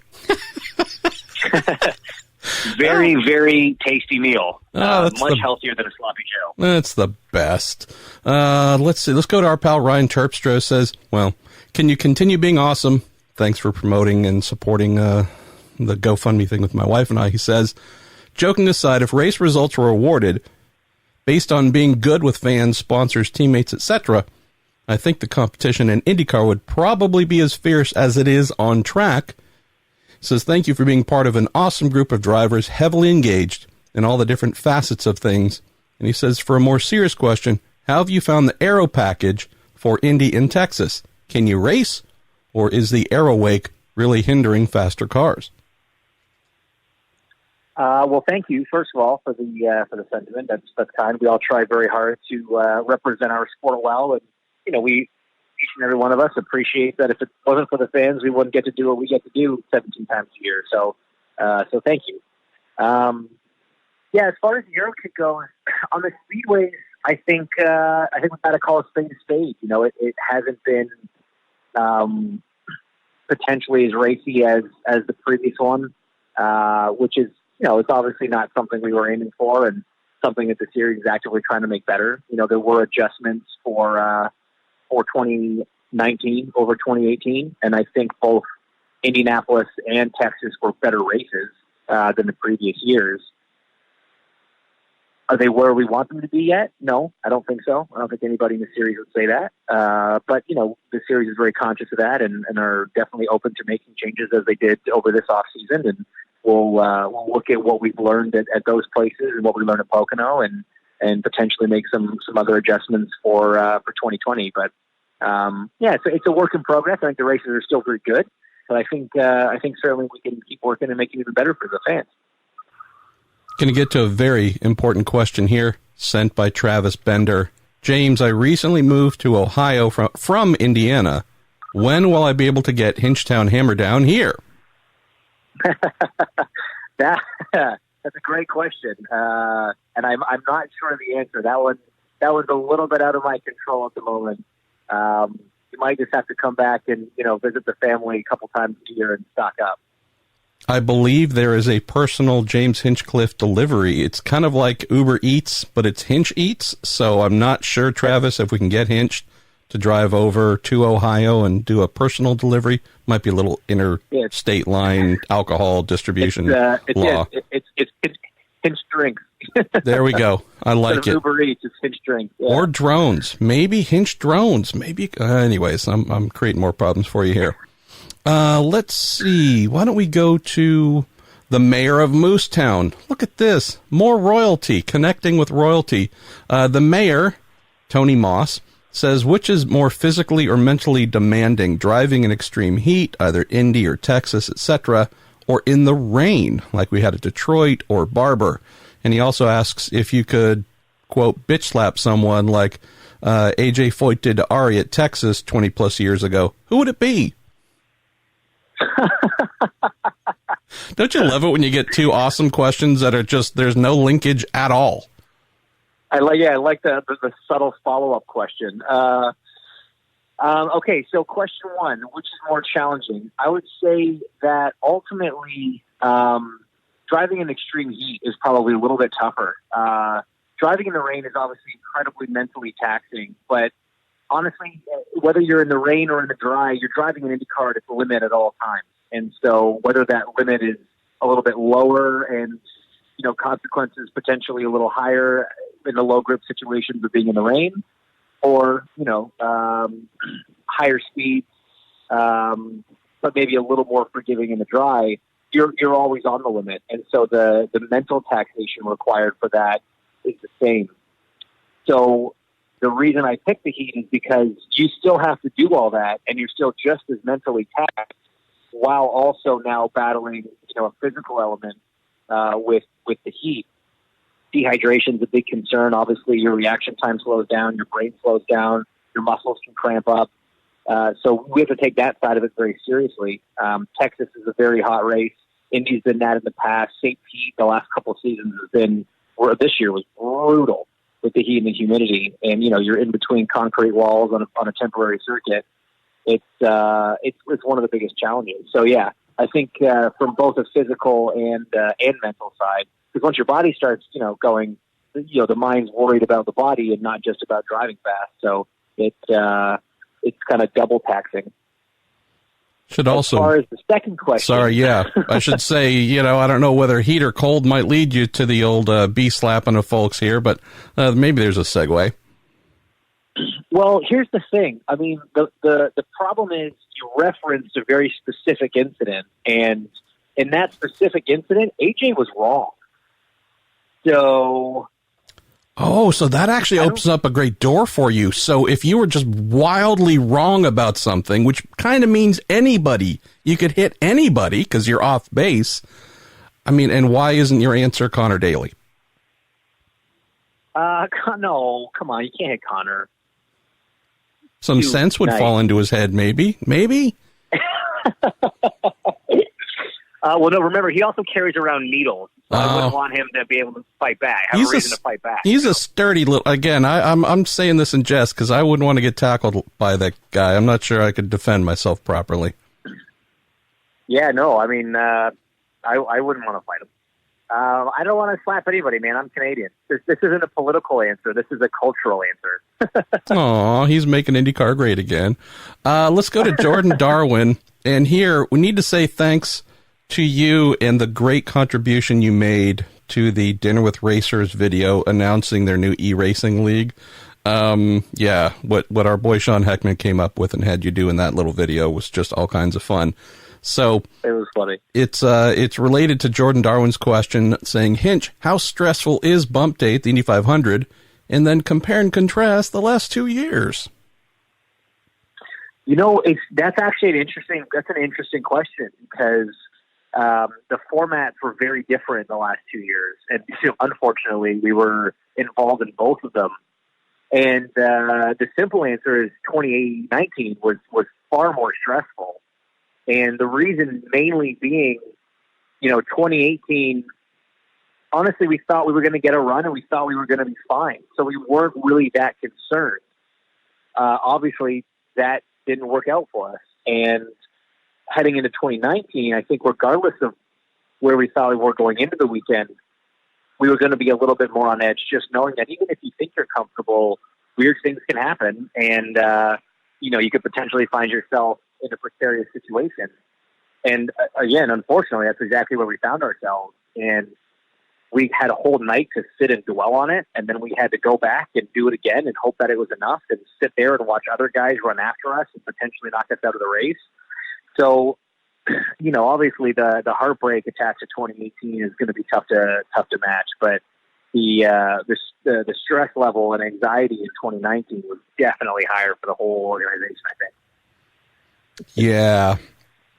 I don't know if folks fully understand how nasty it is when you are in a situation where there's one weekend of qualifying and the one big day you want to get in and relieve that pressure, it doesn't go according to plan. And then you get to not sleep all night long and everyone comes in Sunday really hoping that their worst fears aren't realized. So, yeah, not fun, but also kind of sort of what makes Indy really special. Let's see. Here's one from Fleetwood Marky Moose. I love names on social media. It says, could you talk a little bit about sponsor events that you attend?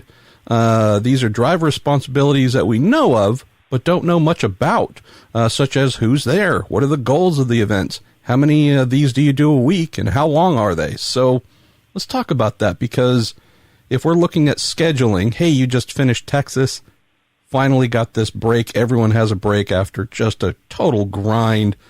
You're not exactly calling in from Saint-Tropez, kicking up your feet.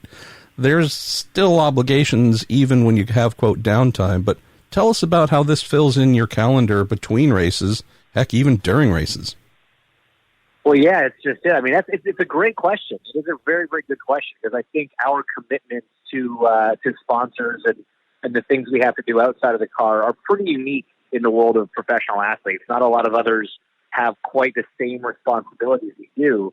But the short answer is there's no short answer because every partner is different. Every relationship with a race team and a company comes with its own set of goals that's unique to that group. But to sort of paint a broader picture of it, a sponsor appearance at a racetrack or like during the race weekend is usually a 15 to 30 minute appearance. Usually it'll be up in like a hospitality suite if they have one, or like in the case of Aero, we have Club 5, our own hospitality unit that comes to all the races. It's generally a Q&A. There'll be photo opportunities with the guests and the clients and customers, whoever's there, autographs, things like that. And those ones are pretty easy, quick and dirty, in and out. Just giving the people there the full experience, getting some time to meet with and hear from the drivers of the team. Away from the racetrack, in a block like this, there might be something that comes up, and it's honestly very, very specific to the companies. A lot of them are office visits, sort of an employee appreciation thing.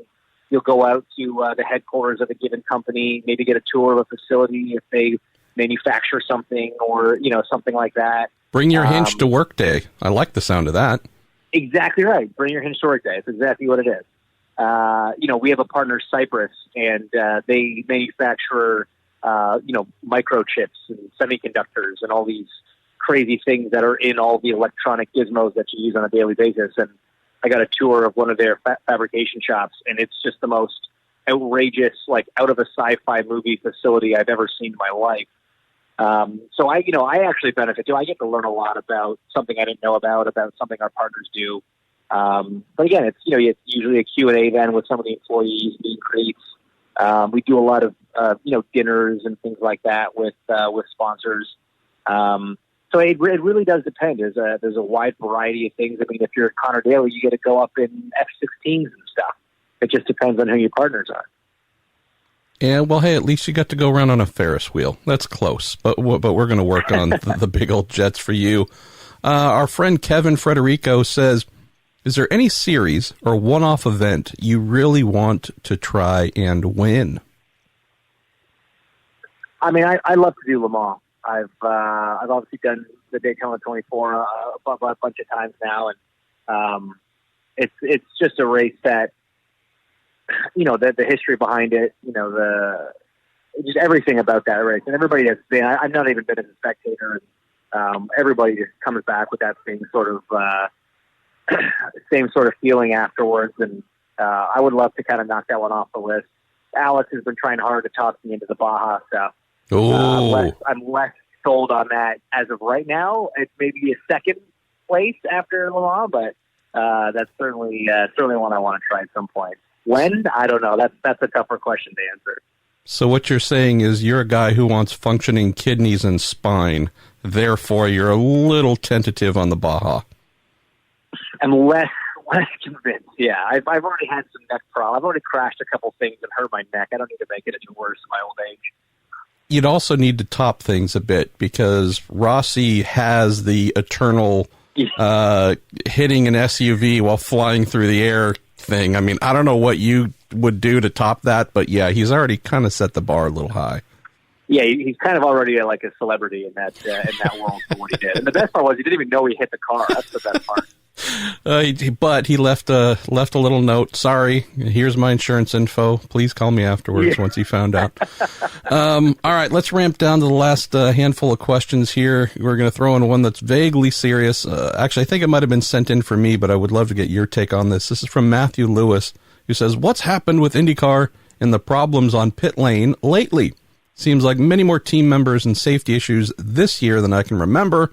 Is there anything that comes to mind as causing it, or is there anything that might need to be done to prevent some of them? Now, obviously, Takuma's high-speed incident last weekend during the race was, I don't know if you had a chance to see the replays, but that was scary. Thankfully, all turned out okay there, but wind back to Indianapolis and such, Will Power getting shipped at Detroit with 3 of the 4 wheels attached.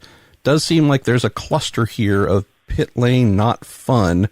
Should we draw any conclusions as to reasons why, or is it just a bunch of random stuff, do you think, James, hitting at the same time? Yeah, it's again, a great observation, but no, I really don't think there's a connection to anything. There's nothing that's changed. There's nothing different in the cars. There's nothing particularly that's made one element of performing a pit stop more difficult than it's been in the past. I really just think it's bad luck.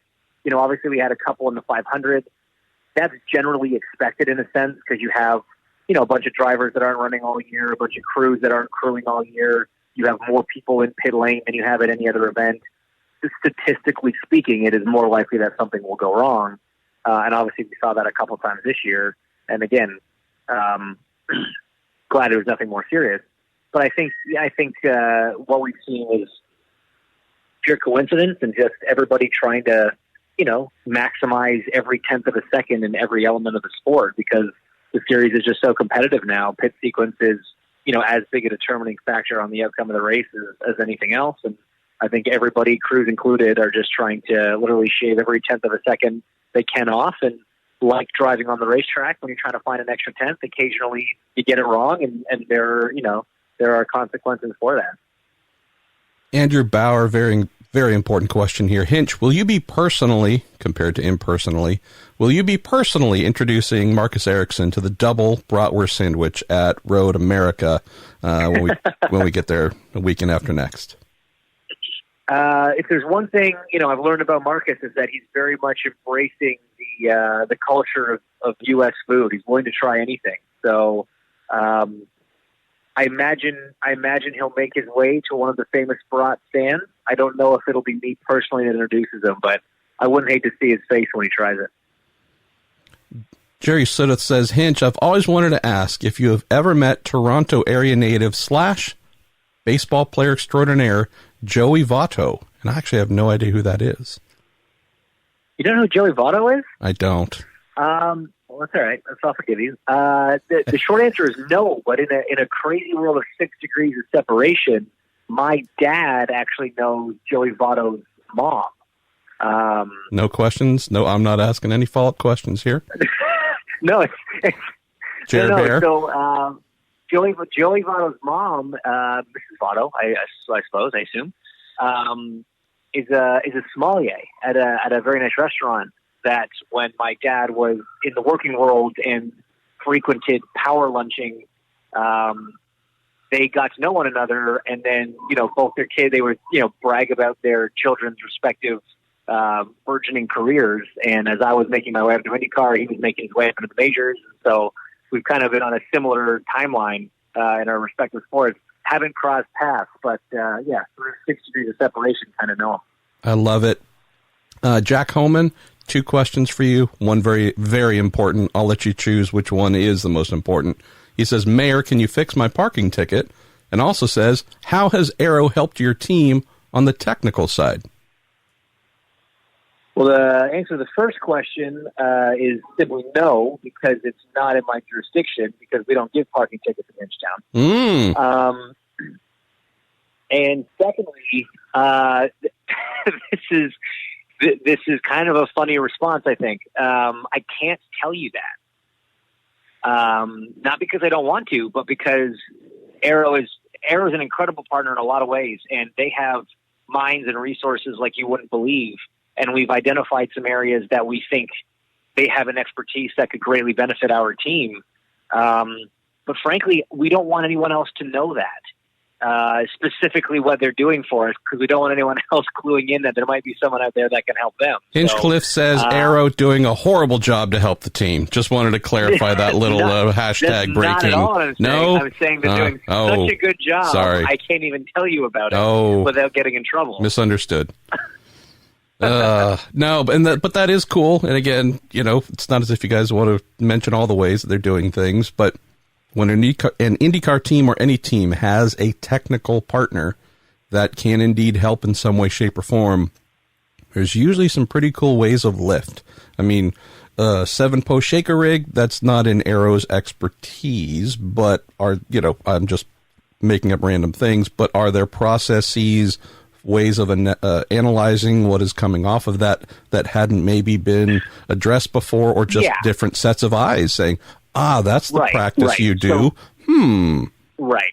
So that's actually a good one. That's probably one that's not too sensitive to mention. Is just, the amount of data that we accumulate during a race weekend is enormous, and we only have so many minds and so many hours in which to analyze, process, and make decisions based off it. And so, one of the things we're actively looking at as a team is how to be more efficient in that process. And certainly that's an area that Aero and other partners of ours have been very helpful in trying to develop, new protocols for, and I think it's going to help the team a great amount for sure. All right, we are down to our last 2 questions. This comes in from Maggie at all caps, the Maggie Warren.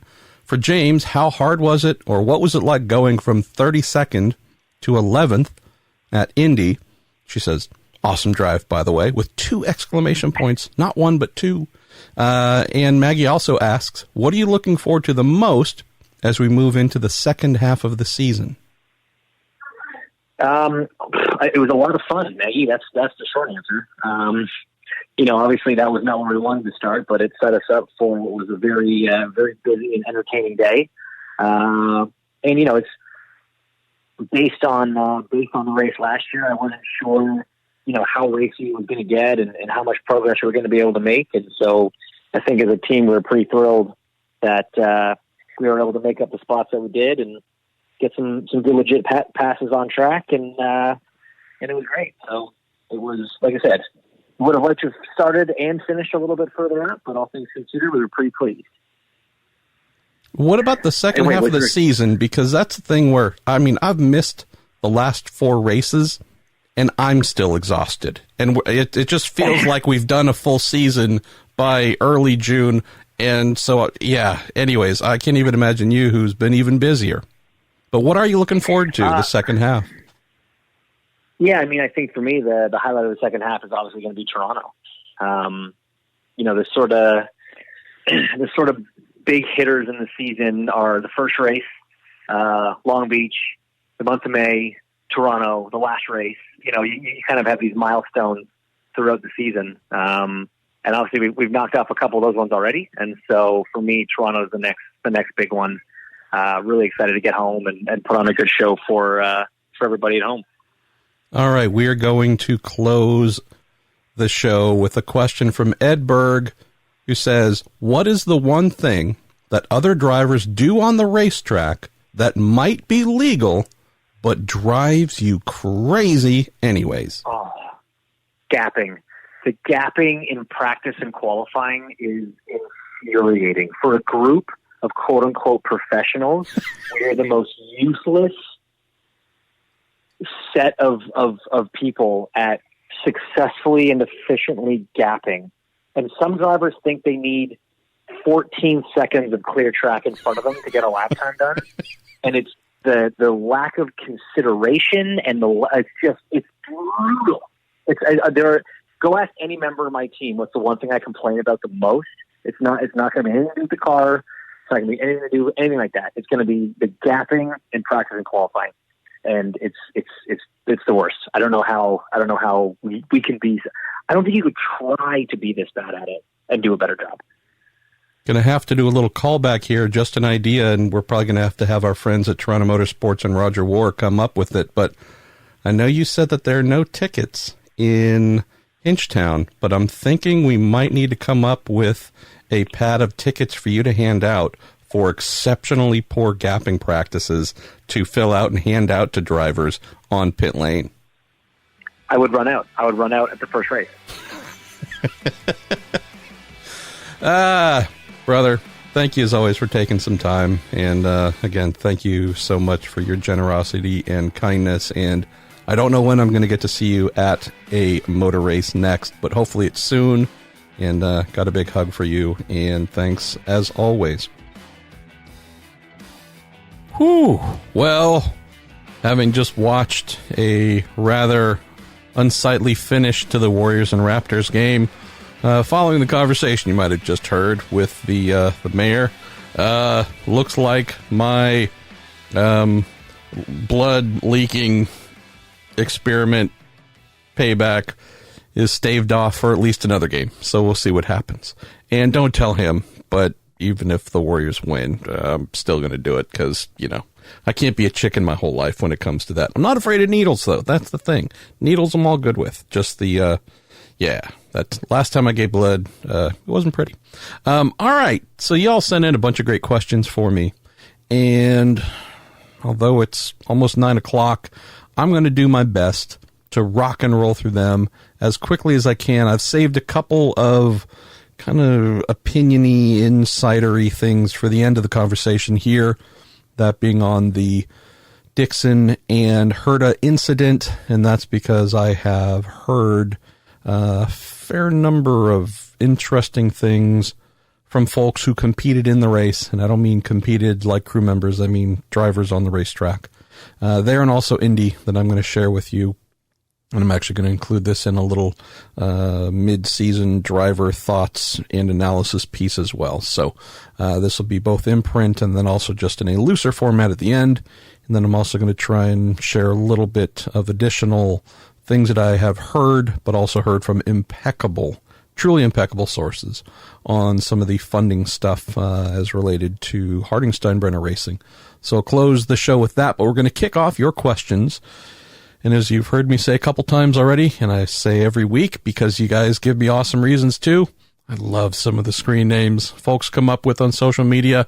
So we're kicking off with Tub Sremmerd, which if we read that backwards, it's butt drummers. So you just win. And with a Twitter handle of @Microsoft Paint, which, I mean, you might have just won the internet forever for that combination.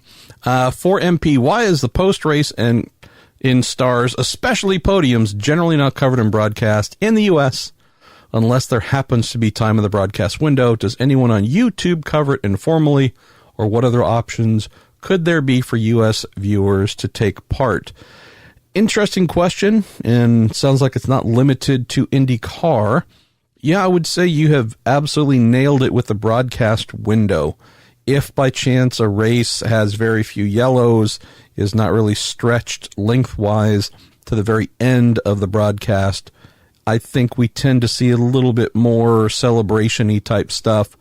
We also don't really have a standard format in terms of podiums and podium areas. I guess you could say the impound area, Parc Fermé, where we automatically have all three cars at every round go to the same spot and then rush to the podium and have all kinds of fun first. There tends to be, we even see this in Formula One, where the first interviews with the podium finishers took place on the podium itself. They've now moved that forward so that it happens often right after they get out of the car, a little something downstairs before they run upstairs. So at least here, knowing how the broadcast window is almighty and very tight, yeah, it's not a surprise that the general format has been, hey, we're going to go to the winner in victory lane ASAP and then cut straight back to pit lane and grab second, third, however many folks, generally top 5 or so. Again, it's not 100% hard and fast rule, but that just tends to be the thing. Hey, let's get those interviews in, knowing that if we're talking real time crunch, in theory, if you've come to the race for the day, you can wait a couple extra minutes to see all three drivers on the podium. Let's go to Steve Straub. Hey, Steve. Says, any explanation for Sato's pit lane incident? Was there a mechanical issue or just a case of coming in too hot? We did see that Takuma continued afterwards, so no mechanical malady that I know of or have heard of. Just appeared like he was flying, man. Just flying. Now, this would be mechanical. I don't know if there was a case of somehow deactivating the pit lane speed limiter too soon. Not as if you would really need to deactivate that early when you're coming into the box, but was it a case of that happening and the car speeding up a little bit? I don't know. It looked like he was carrying the speed for a pit stall that was at least 2 ahead of his own.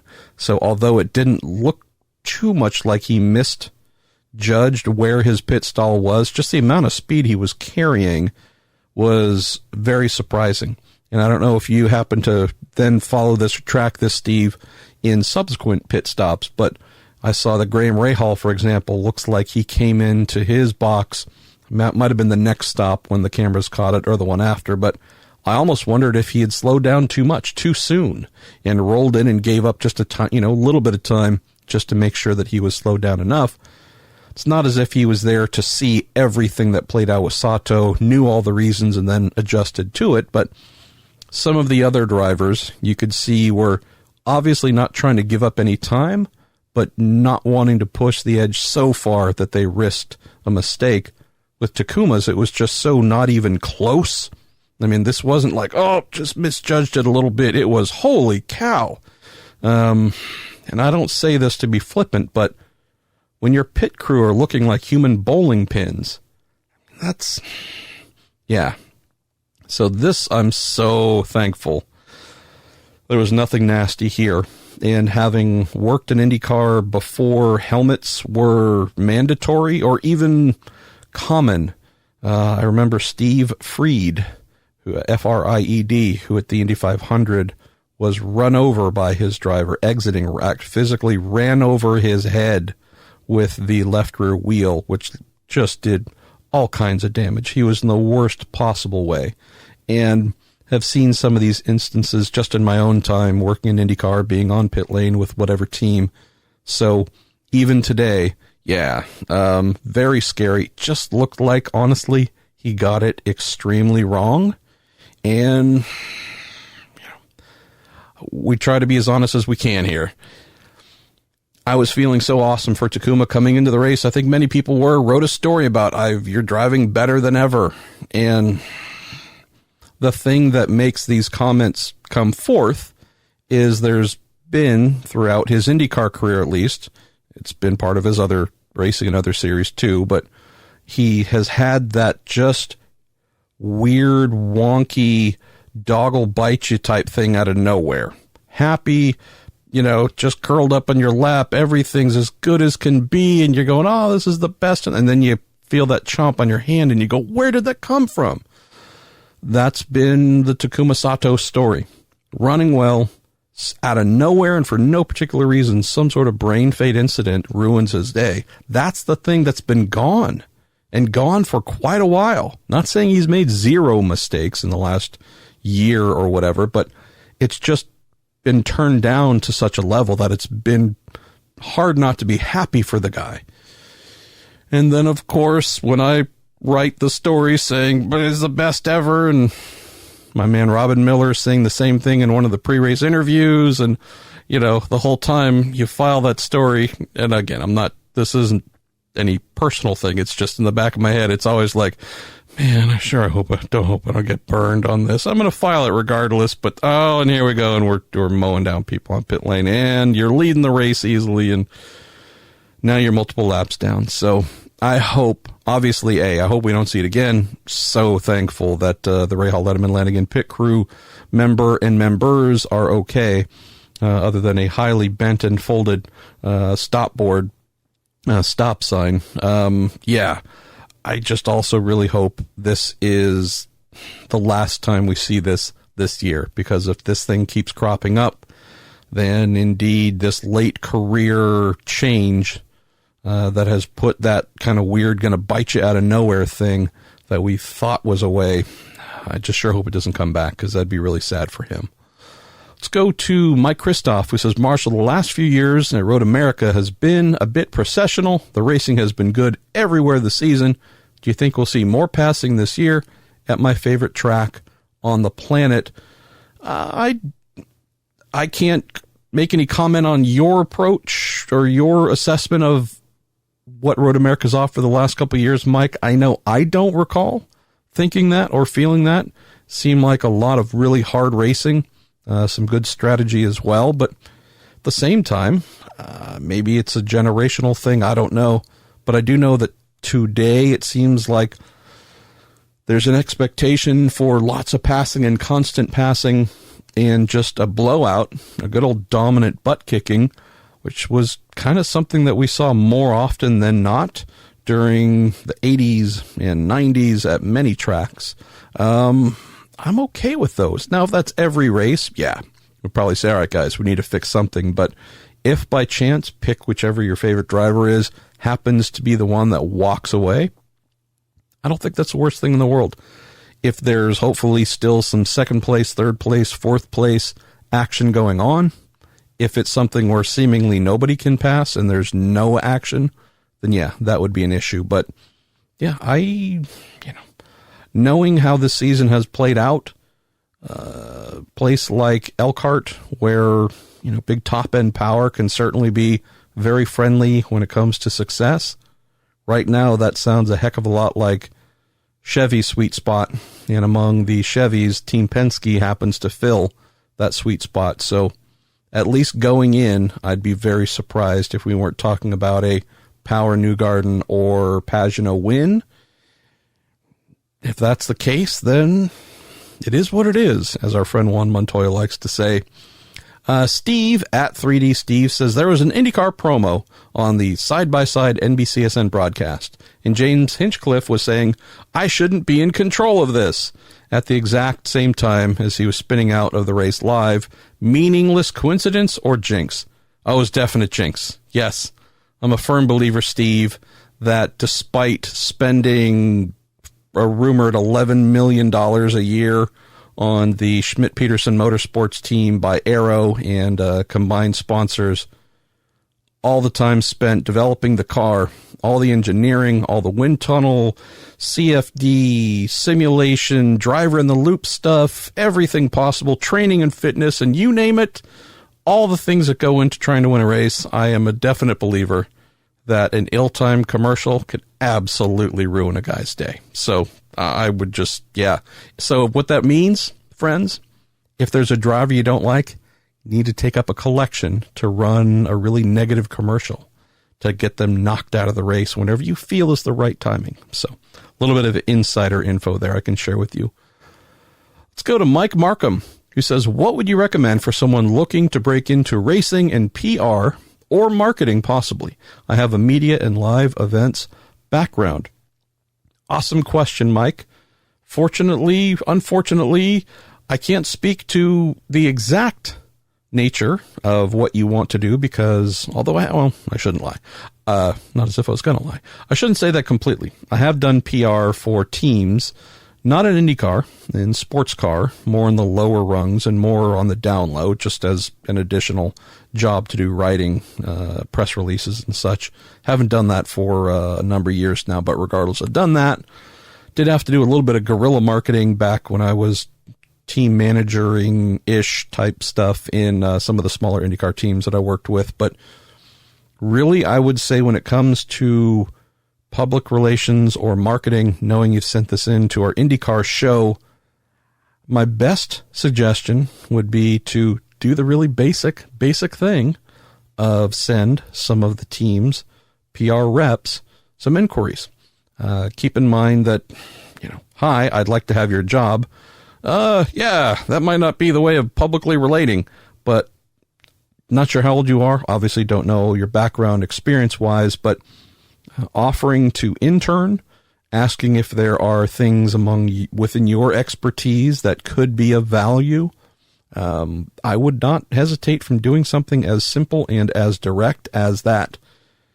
Big resumes saying I've done these things and here's my sizzle reel and those are all great, but ultimately what folks would be looking for in either department is how can you help me with my immediate need? Not how awesome are you and show me the big showy things you've done for others.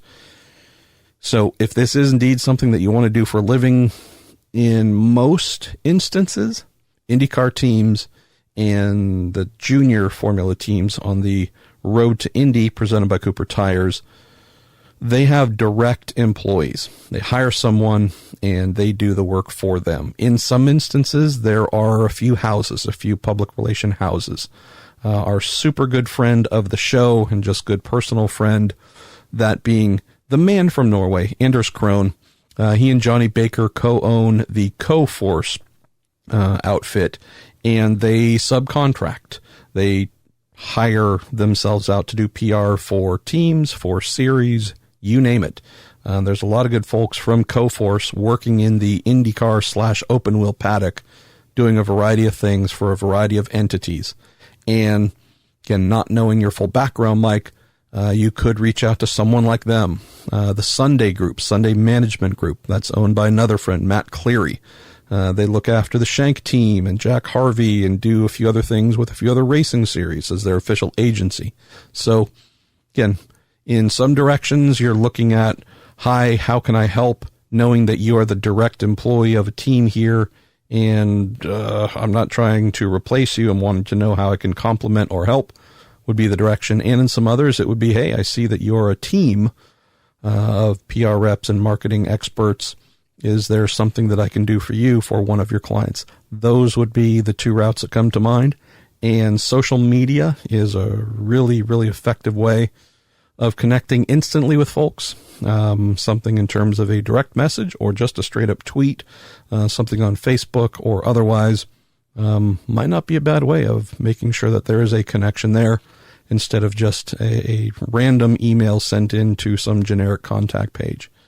Let's go back to our man, Steve Straub, who says he was listening to Colton Herta's in-car audio during Texas, and the strategist kept telling him to relax his arms on the straight.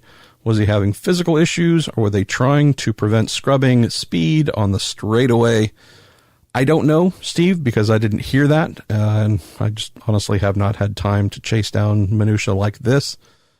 Can tell you, though, that constantly encouraging drivers at a place like Texas, where you are constantly turning, it is just on and on, and it's nonstop. The only break you get is during pit stops and yellow flag. But like we had Saturday night, where there was not a ton of yellow, we saw Alexander Rossi you might have seen late in the race from an in-car shot. He had basically his thumbs kind of sort of hooked into the steering wheel during a yellow and was just raising his fingers, trying to stretch his hands, because I don't know if I want to say they're cramping up, but something where you can certainly have a situation where muscles are just kind of pumping up and or really starting to wane. So just reminding drivers, hey, don't tense up as much, relax. It's not uncommon to hear something like that at a Texas where you're just always working hard. Let's go to Jeremy Wills. He says, do the drivers think Texas will be an even better race next year? Keep hearing this theory that the racing service in Texas is improving as it ages, if all else holds similar to next year regarding tire and aero. Josef Newgarden touched on this a bit, Jeremy, and I'll add just one other point that I heard from a couple of folks after the race. And that was a hope that next year there would be more downforce added. I know that downforce is often regarded as the evilest of evils, especially when it comes to ovals, pack racing, etc. At least from those that I heard from, I did have to agree with what we saw. If we think of Alexander Rossi, for example, trying to go around the high side of Josef Newgarden, Alexander spoke that the second lane never really came in with enough rubber to allow him to stick and stay there equal with Josef the whole time, had to give up trying to make that fight going around the outside. The other line of thinking that I've heard is, with a little bit more downforce, not talking a ton, but just enough additional, might be able to not have to necessarily worry about, is there a perfect amount of rubber being put down on the high line to make that happen? Actually have a little bit of extra aero help so that the guy just gluing himself to the bottom one who's just stuck to the white line all the way around is going to win, period, because there's not enough grip in terms of rubber being put down in that second lane. So at least from those that I've heard from that are pretty smart about this stuff, and on the technical side, it was, if they were to add a little bit more downforce, I don't know what that number is, but add a little bit more downforce when we go back next year, if everything else is the same, might actually create a little bit more passing and a little bit more side-by-side fun. Let's go to Stitch Turner. Hey, Stitch, how are you, brother? Can we infer that Mullen's drastic increase in sponsorship during and since the Indy 500 is related to IndyCar's renewed interest in hybrids for the next motor? Like, is Mullen possibly positioning itself to be the supplier of a spec hybrid system? Mullen, for those of you who might have seen on the NBC and the NBCSN broadcasts, is a brand new hybrid, actually, I apologize, not hybrid, all-electric supercar manufacturer. I would love it if that were the case, Stitch. I have heard nothing to the effect of that being related at all. What I would think, I could be wrong, but what I think is Mullen trying to create awareness for a car that I did not know existed until they started promoting it during IndyCar races.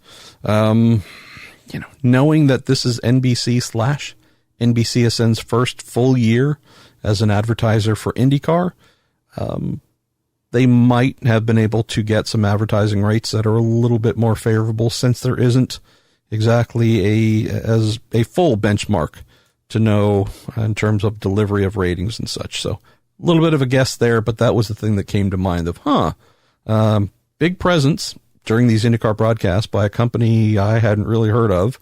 And, if they're able to do this, then this must be something they consider to be favorable in terms of where they want to derive awareness, but also there's probably a somewhat favorable financial aspect to it as well.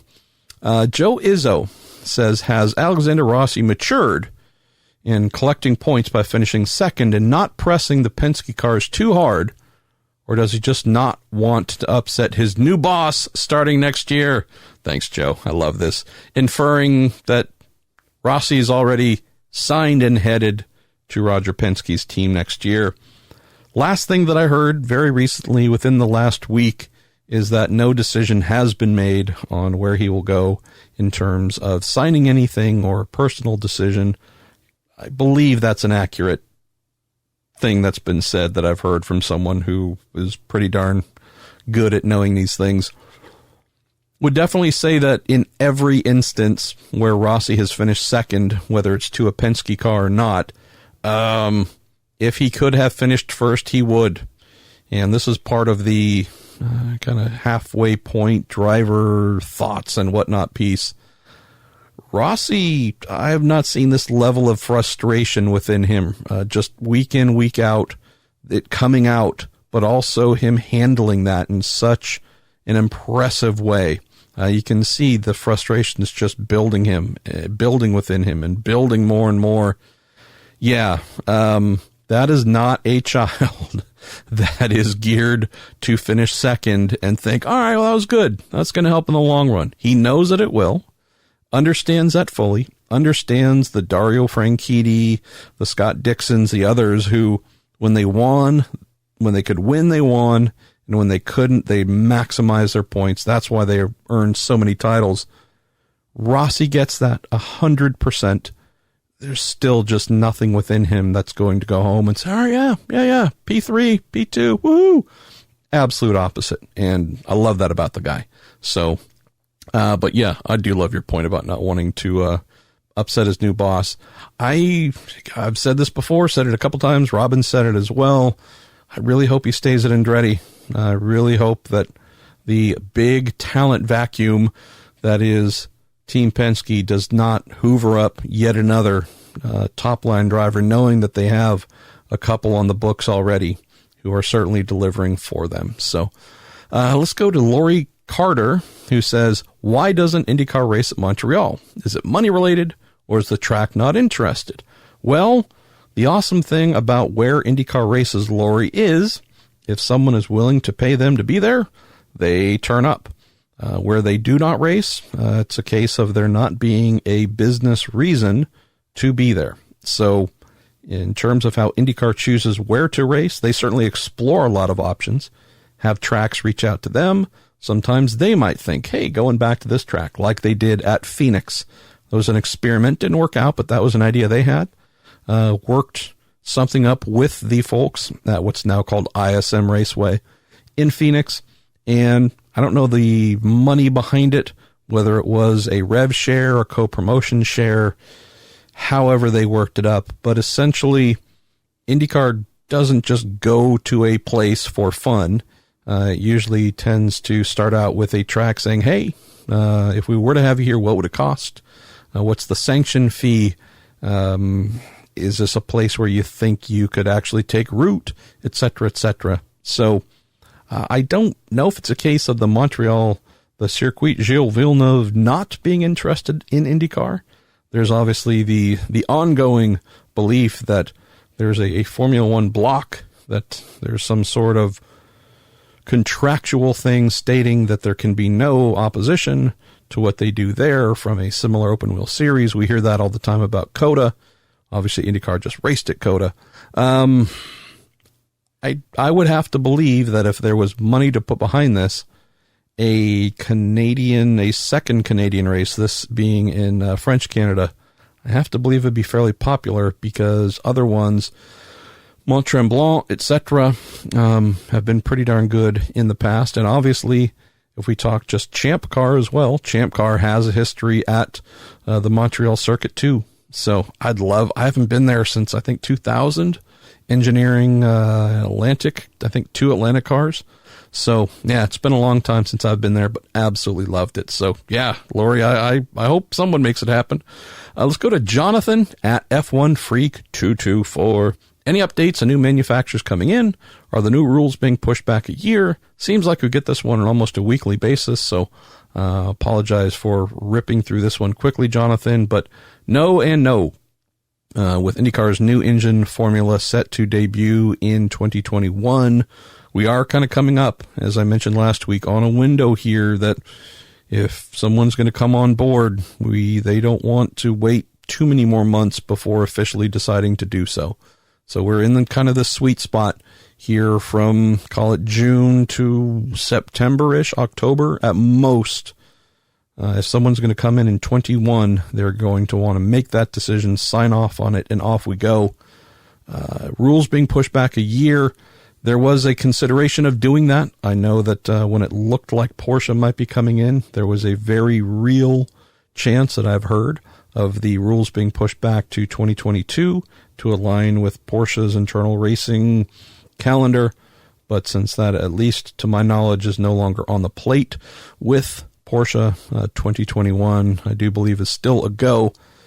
Another final thing here, which I don't think I mentioned last week, in terms of calendars as well, the financial calendars in the U.S. here, for most companies, we are talking a September-ish fiscal year turnover. So if we're talking about submitting budgets and getting them approved for the following year, because that's what would need to happen in order to get the budget to develop an engine, spend the year and whatnot, testing it and getting it ready for 21, those things would need to be formulated and submitted and signed off on before we get to really the end of summer. Outside the U.S., that changes. Japan is on a very different financial calendar, annual calendar than other countries, Europe, you name it. So, timing-wise, though, we're not really in a position anymore where manufacturers can wait till the end of 2019 and say, should we, shouldn't we? They'd be way behind if they were to do that. Let's see. Anthony Ghosh, back to the Rossi topic. Is it too early to start handicapping what seat Rossi is in next year? I'm not good at handicapping, Anthony, but yeah, again, I do really hope we are talking about him staying at Andretti Autosport. What he and Jeremy Millis are doing and have been doing, this is just looking like a truly epic partnership between driver and engineer. And so if Michael can lock in the money in terms of sponsorship to show Alexander that, hey, we got you covered for many years to come, sign this multi-year contract, 2-3 years. We've got it here. You've got it. Everything. We're just going to keep building and building. I just have to believe that would be really hard to overlook. Also have mentioned on past shows that Jeremy, who I love, truly love, Jeremy worked for Penske in the past, and it was not positive. They left on not super happy terms. And so there's effectively no way anyone can think of, Jeremy himself can think of how he would be welcomed back there if there was ever a reason to be welcomed back there. Let's see. Where shall we go next? All right. Steven Straub, you're just killing it this week. I believe this is your third question, and I appreciate that. Thank you for coming up with a bunch of great stuff. Also have Chris D'Amato, who has asked something very similar. Steve says, both Tony Kanaan and AJ Foyt pledged before the Texas race to right the ship with respect to Foyt's performance. In your estimation, what is needed for them to improve? Chris D'Amato says, with all the talk about Foyt Racing doing an overhaul, does it include new drivers, getting the entire team in Indy, and or other changes? Yeah, I've given this one a lot of thought for a while now, and here's the core issue. It might not seem like it today, but here is the core issue. This team has been the slowest to make changes of any that I can think of in the series for quite some time. It takes years and years and years of the same thing happening over and over again before the boiling point is reached. And where that is an issue and where that leads it to where it is right now is when these things start happening at a name the other team that is running far better than Foyt. The reaction time is not years. Sometimes it's barely even months. The minute some teams pick up on a trend, it could be many things. A mechanic who maybe something's going wrong in their personal life and they're missing a nut here, missing a bolt there, or wheel wasn't tightened. They're seeing a trend. They don't wait a year to find out if he or she can snap out of it. They jump right in and say, hey, what do you need? Can we help you? What is the thing we can do that can either help get you right back on track now? Do you need some time away? What is it? But we are always looking for trends that are both positive and negative, and we are looking to amplify one further in the right direction and amplify the other to get it out of the negative direction.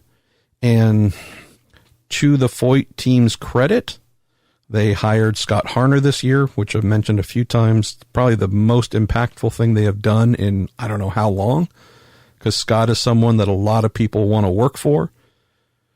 Again, I know that he just became available, having left Chip Ganassi Racing after Lord knows how many years, but this is something where a Harner-esque person has been needed for a long time.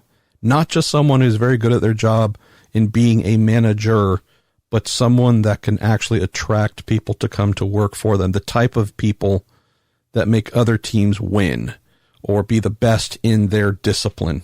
Damper engineer, chief mechanic, gearbox person, simulation, performance engineer, whatever it might be, truck driver. They have not had that person that everyone in the paddock goes, oh yeah, that guy's golden.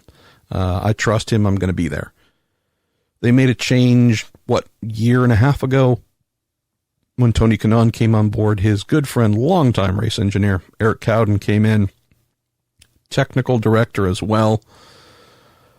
I believe Eric is extremely good at what he does. I also don't know if he has all of the resources he needs, if he has all of the personnel that he needs.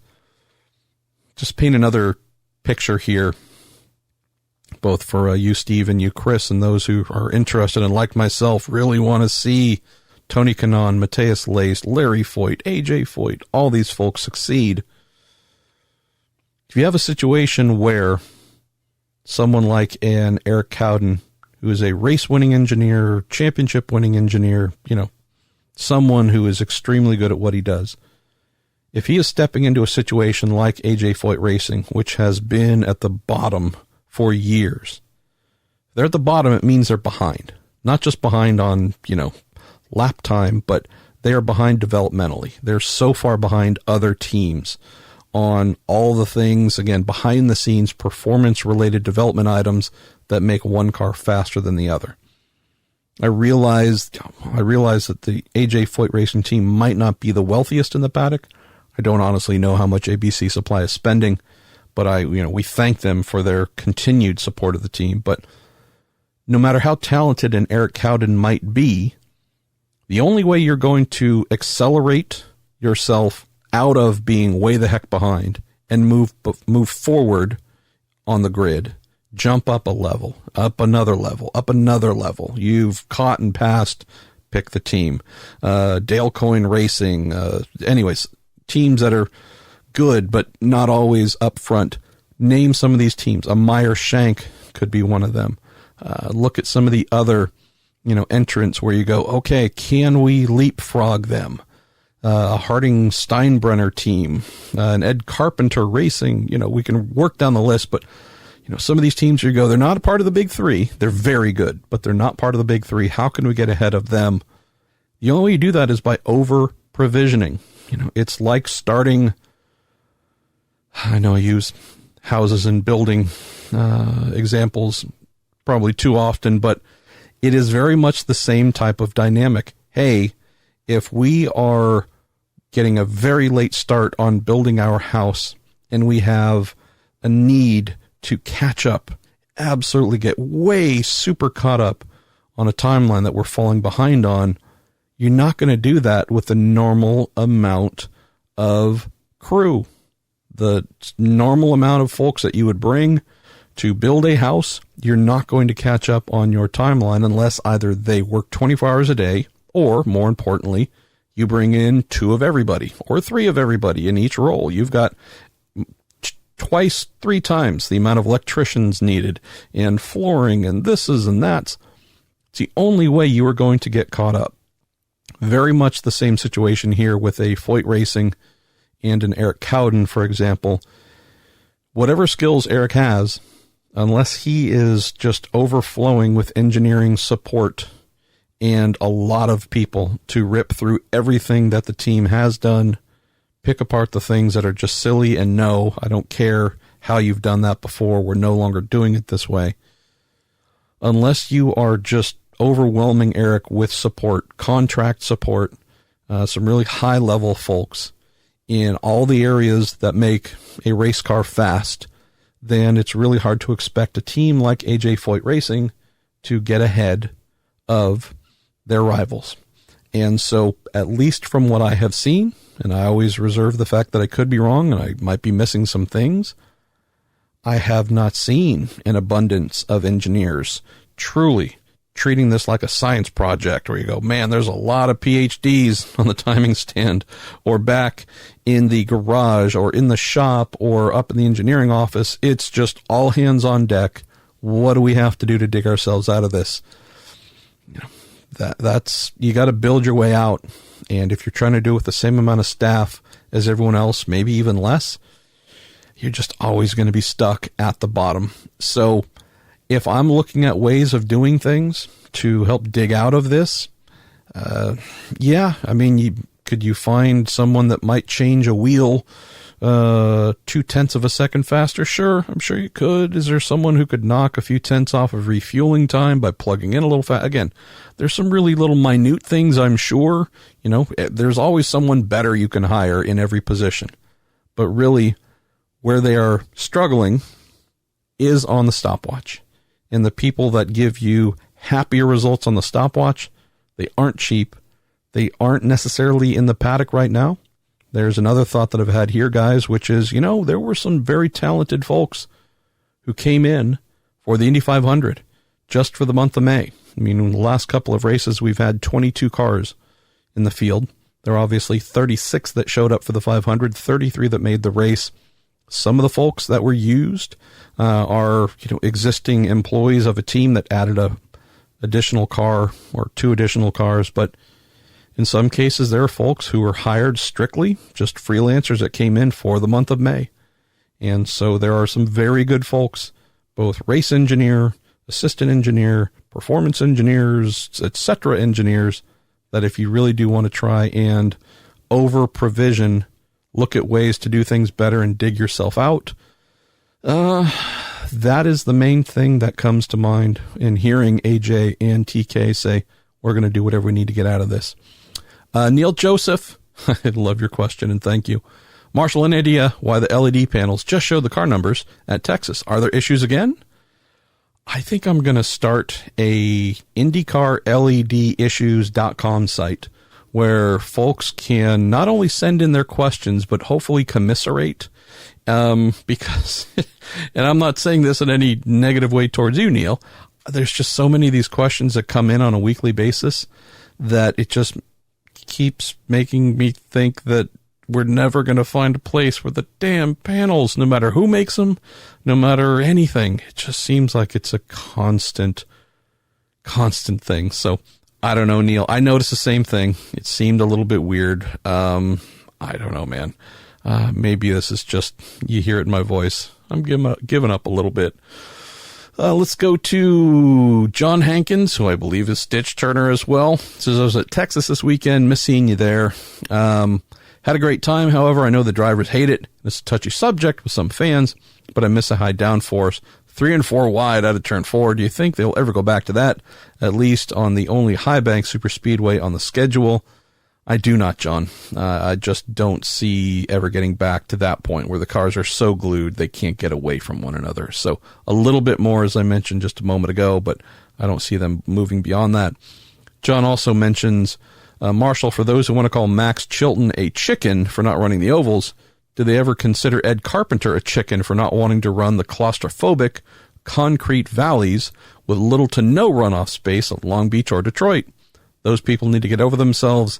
Unless they have driven an IndyCar at 230 miles an hour, they've got no business making that judgment on Max or anyone else in the field. Yeah, you and I are in complete agreement here, John. It's also kind of the thing, right? You know, the Warriors, DeMarcus Cousins had a miserable game 2 games ago, and so everybody who's never played the NBA has an opinion on about, you know, the guy's shot, he doesn't have the heart, et cetera, and, you know, name whatever it is. I am sure I've done this as well, although I've tried not to as I've gotten older, but, you know, saying things about someone's character, heart, skills, capability, bravery, balls, etc. It's kind of the ultimate amateur move, the amateur Monday morning quarterback move, and it's just part of the culture. But yeah, I guess it'd be one thing for me if Max did his first oval and was so scared he said, I'm never doing it again. It's another thing when the guy's done, I don't know, a dozen or more, at least in his career, and done very well at them. It's actually been the best, oddly enough, the guy who spent his whole life only road racing, having never seen an oval till 2015, at least coming over in the States in open wheel. Ovals have been the absolute best results for him, the place where he's really been able to shine. And that's the thing that he said, despite all that, the risk-reward ratio is getting to be too much for me. And so I respect that, knowing that he is still somewhat newly married and maybe can see the bigger picture, has a reason to see the bigger picture. There are others who have been married for far longer, have kids, and everybody has their own value system. What is the thing that they'll push up against but not exceed? Sometimes those markers move. They come a lot closer. And it just sounds like that is what has happened with Max. Something that, I don't know if he was ever, quote, fine doing it, but something he was willing to push aside and do. That line's become a lot closer to where he's not willing to step over it, at least for right now. Let's go to Kevin Howard. Marshall, now that IndyCar has a successful 1.5 mile package, should they consider adding more to the calendar? Going back to the question not too long ago on the topic of racing at Montreal from Lori Carter, I would love actually to see IndyCar go to more 1.5 mile ovals. Would truly love it. Someone who worked in the first, actually I didn't do the first season of the IRL in 96, but who did the first, I shouldn't say, God, I keep saying first, second, third, fourth, fifth, and sixth seasons of the IRL. Yeah, we were at a point where it seemed like most of the places we went were 1.5 mile ovals, and they tended to produce some amazing racing. Different era, this is 20 plus years ago, totally different formula, different engines, different everything, although there were a lot of Delaras in the field. I'd love to see it if those tracks are in agreement. Some of those tracks are in agreement, have the money to put up, and I would say more importantly than money, have a belief that there is a fan base that will come and turn out. Robin Miller just put together a really interesting opinion piece on it's time for IndyCar and NASCAR to come together and do a joint weekend at Texas, all driven by nothing other than crowd, because the crowds individually are paltry. Maybe bringing them together for a super event would actually fix that.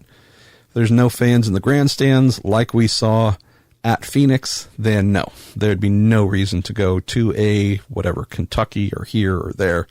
If there are no fans waiting, that'd only be a black eye for IndyCar, even if they got a good sanction fee out of it. Let's see, we're going to ramp down to the final couple of questions and then get to the couple of opinion items that I mentioned. Let's see, let's go to Pete Hernandez. Marshall, during the weekend's Texas race, I spotted a silver device attached to the chin bar of Ron Hunter-Reay's Arai helmet with a tube coming out of it.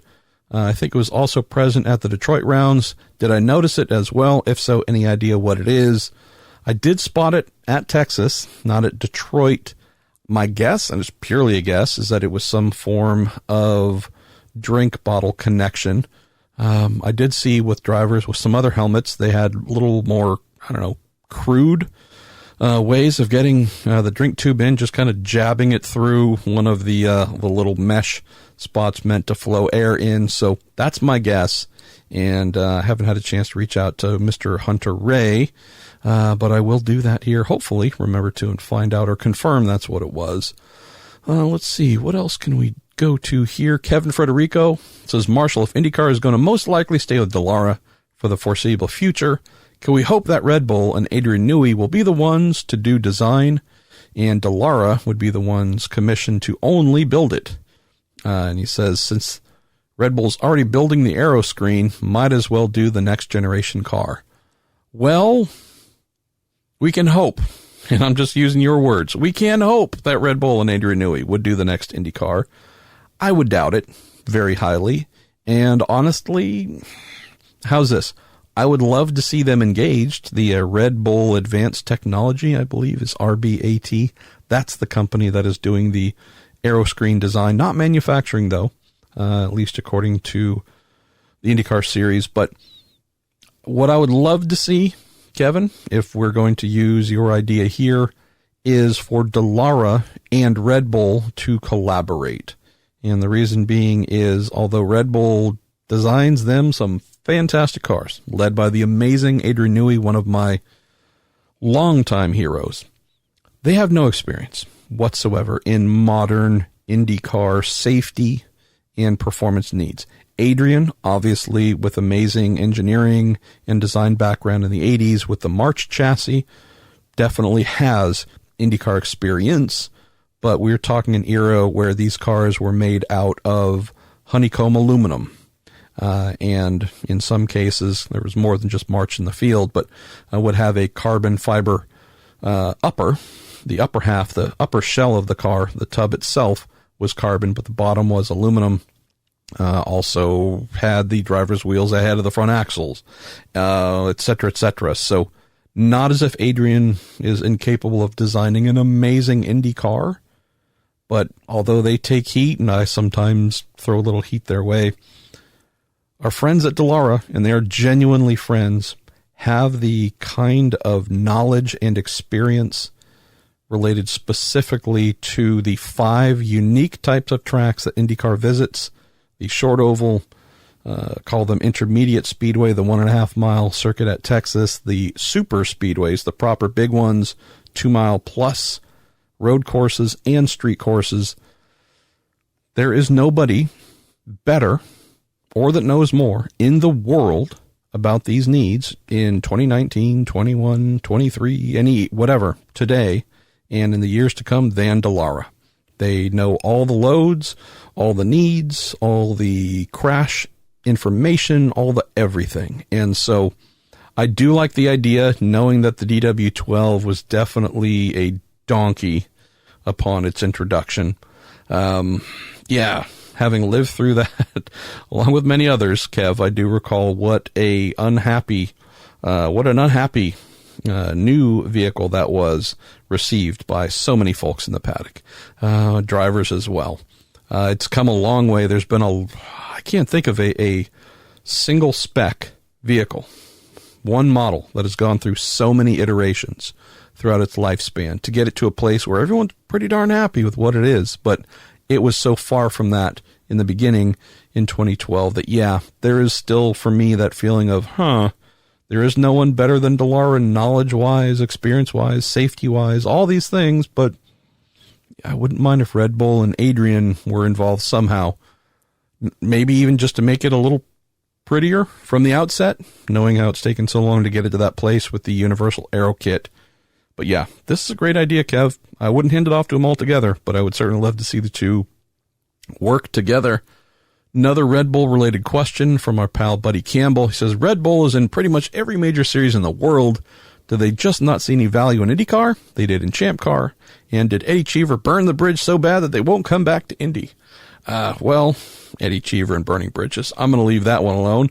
Buddy, they were in NASCAR as well with a team of their own run by a certain Jay Fry, IndyCar president. Couple things come to mind. Not saying that they are the correct answers to your question, but they do come to mind. They have proverbially been there, done that in IndyCar / Champ Car, or been there in both, been in NASCAR, used motor racing in the U.S. and other forms of racing too. Used that, made an impression, definitely helped grow their brand, grow awareness for it. We have other energy drink brands here that are certainly, I would say, higher profile than they were when Red Bull was kind of the only name, that being a Monster and maybe some others. My guess, looking at how Red Bull is, involved in other sports, soccer and whatnot, looks like they have appraised the U.S., done motor racing in the U.S., and I'm guessing feel that they've gotten all out of it that they were going to, and or the reasons to stay that they are just limited. We've gotten enough out of this impact into this motor racing market that we could stay around, but we're not really going to move the ball forward very much. So let's try some other sports. But if all that's wrong, we'll just blame Eddie Cheever. Let's see. Yesenia Sanchez says, what's an appropriate horsepower level for the ovals when the new engines debut? That's an awesome question, Yesenia, and I don't have an answer for that because I don't know what the aero package will be when we have the new cars that are supposed to follow the year after the new engines. So I don't know what we're going to be looking at downforce-wise on the ovals, etc. But I will come back to something that you might have heard me discuss last week, and I will keep mentioning because I do believe it. And this is all inspired by the amazing IMSA former president, technical director, you name it, who's still there, Mark Raffoff, who firmly believes that race cars need to be faster than the tracks they compete on. And this would definitely apply to the ovals. And if that sounds dangerous, it's not meant to be. It's actually the opposite. It's meant to be something where drivers can no longer go flat or be flat for most of the lap, and actually with the motors being powerful enough. And also if you take enough weight off and remove enough downforce, you're certainly going to have missiles in a straight line. But Mark's whole belief and concept, which certainly worked when he was writing the IMSA GTP rules and so many other rules, it was about creating a formula, often driven by that big old motor, that is going to make the cars faster than the tracks they compete on. And if you can do that, which we can here, knowing we can turn turbo boost up or down, you do create a dynamic where you can absolutely make drivers need to lift, if not brake, entering turn one at Texas and wherever else, Indianapolis, because the thing is going so darn fast, you must slow down. And then maybe, possibly drift a little bit through the corner. I mean, crazy. I'd be, honestly, if I'm talking Indy, I would love to see 250 miles an hour down the straights and, I don't know, 170 in the corners where, yeah, it's not just a continuous 250 miles an hour all the way around. While that number would be amazing to see, what we haven't seen is drivers having to use a little bit of that old school USAC, dirt heritage. And again, I'm not really truly talking about Tokyo drifting it through the corners, but, maybe the concept not being too far removed where you're not relying on aero to glue the thing to the ground. And you have come in with so much speed, it would be impossible to carry it through the corners. So you either have to lift early, really early, or you have to indeed brake and then get back on the throttle and manage this car, which isn't flooded with downforce. So I don't know what that number is, Yesenia, but it would certainly be 100 plus, 150 more than we have right now. And knowing that's where IndyCar President Jay Fry wants to take this in the very near future, there's the potential for it. So I hope that's what they're thinking. I hope what we don't have is, all right, we've got 1,000 horsepower. That's amazing. And here's all the downforce you need to freely lap Indianapolis and wherever flat out in the corners with that crazy amount of horsepower. So I'm hoping the big power jump is also met with an overall mindset change to truly make the corners less of an aerodynamic exercise and more of a driver talent exercise, because you want to talk about bump day being dramatic and giving folks ulcers. It's not just a bravery of how low can you take the downforce to get a little bit of speed out, but it's still, vaguely drivable. This would be something where true unfiltered driver talent of having to, with their foot and the steering wheel and maybe slight dabs of the brake, really have a car teetering on the edge of adhesion without aero doing the work by and large for them in the corners. I think that would be a glorious return to something that really made heroes out of the drivers at Indianapolis in the 50s and 60s and even the 70s, earlier parts of the 70s. I think that would be amazing. Let's see. Jordan Darwin, MP, do you think the Texas race should increase maybe to 400 miles or 700 kilometers to avoid it starting out as a fuel conservation race? I think yellow-wise, Jordan, the trend has been, there's been lots of yellows, so while it's not abnormal for folks to think yellow-saving, fuel-saving, yellow will come at some point, maybe, but we're not sure, so let's say from the outset, I think this race was a little bit different than expected with a lot of green running, and it took a while to go yellow when we had Zach Veach's little incident and spin first, then Hinch following that, then obviously Dixie and Colton coming together. But yeah, I think we're okay with what we have. I don't mind it being a little bit of a crapshoot. That's the thing. It's fun for me, at least, knowing that, yeah, these are the drivers that qualified in the top 10. We expect them to kind of run in the top 10. But what about some of the really good drivers who had a bad qualifying? They're starting, 16th. They realize they're probably not going to shoot to the front. So they, from the beginning, say, okay, I'm going to save fuel. And what can we do to use strategy to our best effect to get to where we need towards the end? And then we often have a little bit of a surprise. So I'm okay with what we have. Not sure we need to make any changes there, but that is just me. All right, let's go to our friend Tom Schreier. Thank you, Tom, for sending a really, really nice note of late, knowing that you have been through this cancer fight and unfortunately faced the worst outcome with your wife. So thank you, Tom, for being so just kind and selfless. You might hear, if you hear a little bit in the background, what sounds like the air conditioner. That's because it is. It's almost 100 degrees here in the Bay Area today, and yet 10:02. It's 80 degrees in the office here. So I had to kick it back on to make sure my wife and I weren't just boiling. Tom says, the one thing that seems F1 to have gotten right is reducing the info going to the driver. Should IndyCar disallow the timing stands from telling the drivers when the driver behind them is on push to pass? I think so. It'd be interesting. Interesting for sure, Tom. There's a part of me that always struggles with the old school, new school dynamic. And this is certainly one of them.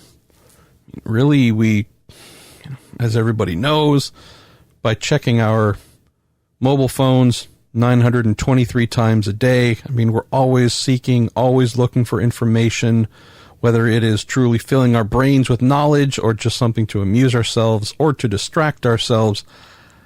Part of me thinks that we live in a time where just non-stop blasts of informations to our eyeballs or ears, it's just become 100% normal. And, if we're talking what is going to a driver, whether it's push-to-pass information or I overheard this on the scanner from the other team that this driver is having this problem or complaining about such and such, or, hey, I think the guy in front of you might be going to a 3-stop strategy instead of a 2, so you might try and pressure him into using more fuel or whatever it might be. I don't know. Part of me thinks that strategy, informing oneself about what the other team, quote, team is doing and teams are doing, I don't know. I look at what happens in football when it is just constant attempts to figure out what the other team is doing, to study ahead of time, try and gain all information. I mean, everyone's looking at images shot, video captures shot, play after play after play about what the other team did, what our team did, the thing that surprised us that the other team did with this player here or there. It's happening in the NBA all the time. It happens, again, in baseball, in every sport that every popular sport I can think of. So the fact that there's a similar thing going on in racing, I'm not against it. I also wonder if you made those efforts illegal in other sports where you could not look at any imagery of what the other team had just done on the previous play or plays, how they blew up your scheme and sacked your quarterback, blah, blah, blah. I don't know. Maybe that would make the racing better. I do have a story, kind of a stupid thoughts from MP thing that I started compiling, I don't know, maybe 6 or 8 months ago. It's kind of fantasy weekends. Pick a different theme each weekend, and this could be used by an entire racing series, so that in IndyCar's case, all 17 races would have a different theme, or any championship out there. IMSA, NASCAR, whatever, could pick from the variety of dumb ideas that I've come up with for thematic weekends different than just the norm. And I do believe one of them is a no information weekend, Tom. Just truly no data acquisition, no anything. One radio where basically, other than, hey, since you have no data and don't know when you're about to run out of fuel, but we can see it on this side, we're going to tell you need to pit in 2 laps. And I think a spotter, again, if we're talking ovals, that's if this were used on an oval. I think spotters, we can all universally agree, bring a really high level of safety, so that's good. But other than that, one of the notes that I had for a special weekend was kind of a test balloon for what you're mentioning. Let's strip all information away. Go back to whatever era where there was just maybe the first radio communication between drivers and pits. But other than calling out fuel, since we do not really have a mechanical fuel gauge in the car, and if we're going to turn off all data, more or less, in the cockpit, maybe other than RPMs, something so drivers can shift. Gear number, I don't know about that one, Tom. I think, although these transmissions shift very, very quickly, I think driver having to track which gear they're in might not be a bad thing at all either. But anyways, not sure exactly how much info would be stripped away, but it would be a lot. So who knows? Maybe if this stupid idea that I have ever gets into print, and I actually do get this thing done, I'm staring at the pile of Post-it notes I have assembled over the year so far of all the different ideas that I've had. Maybe that could be something for IndyCar to try. And just, if it works, then, I don't know, give me $1. That's what it'll cost. And if it doesn't work, it wasn't me that came up with it. Let's go to Simon Roffi. He says, have you heard anything further about a race in Australia? Also, was there any further discussion about guaranteed entries for the Indy 500? Finally, I'd like to wish my wife, Chabrel, all the best for a speedy recovery.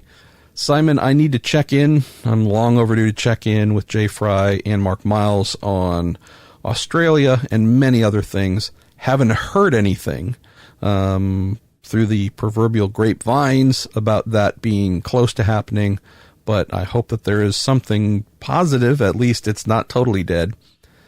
As for the discussion about guaranteed entries for the 500, I mean, there's been plenty of discussion, Simon, but this is truly just a made-up thing. Meaning, hey, folks are very concerned about the qualifying process for the Indy 500 last year, this year as well. What do folks think about it if we went back to guaranteed? It was just a premise brought up, and some very high-profile team owners who are always going to look out for the best interests, which is kind of a human thing. That's not a criticism. Said, yeah, hey, we spend a lot of money, of course. If you sign up for a full season, yeah, we think we should have guaranteed entries. So it was just an idea that was being floated. And then seemingly every IndyCar team owner, past and present, was asked the same question. So in terms of it being an active topic that I know of between team owners coming to IndyCar saying, we've united and want this thing, I've never heard that. So I don't think it's a thing, Simon, and I don't think it's going anywhere. So let's see. Let's get down to our last 2 items, the ones that I said that are a little bit opinion-y, and one's opinion-y, and the last one's a little bit information-y. Both John Hollinger, apologize if I've gotten that wrong, John, and Jim Kaiser have said, MP for you, Dixon, Herta, or racing incident? And Jim says, for Marshall, who was at fault, Dixon or Herta? Or was it just a racing incident? He then says, hashtag me personally. I think Herta stuck it in there and lost it, causing the wreck. So this is a bit of a fun one, guys. As I usually do, even if I'm not at an event like Texas, either friends in the paddock call me, those tend to be the ones either on pit lane or in the cars. I call them and just do my best as I have free time to kind of huddle up, share some thoughts, gain some intel. And this is one where, looking at how, I'll start with the aftermath, that sounds like something major happened. The after effects of this. There was Colton Herta, who said that Dixon apologized to him, and in the interview, I believe, with our man Robin Miller, that Dixon apologized to him, and Colton, I think, being fairly young, took that as an absolute. Dixon accepted the blame. He was at fault. Done deal. As I understand it, the phrasing of it was more of a, hey, if I was wrong, I apologize, instead of, oh my gosh, I'm so sorry. Again, that's what I've heard. There was some nuance to it, not a straight up, oh my goodness, I'm so sorry. I just completely 100% on me. As I understand it, again, it was more of a, hey, if it was me, I'm sorry. And then know that afterwards that apology might have been made before he had seen the replay. So this isn't a case of who was right and who was wrong. This is just understanding that, at least in terms of what was initially presented, it was received, it sounds like, by Colton, that Scott just straight up put his hands up, my bad, it's on me.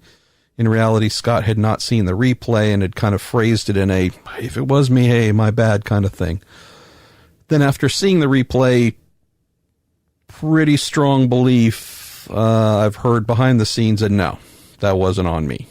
And so, which would then kind of unwind the belief that a quote, full apology was made.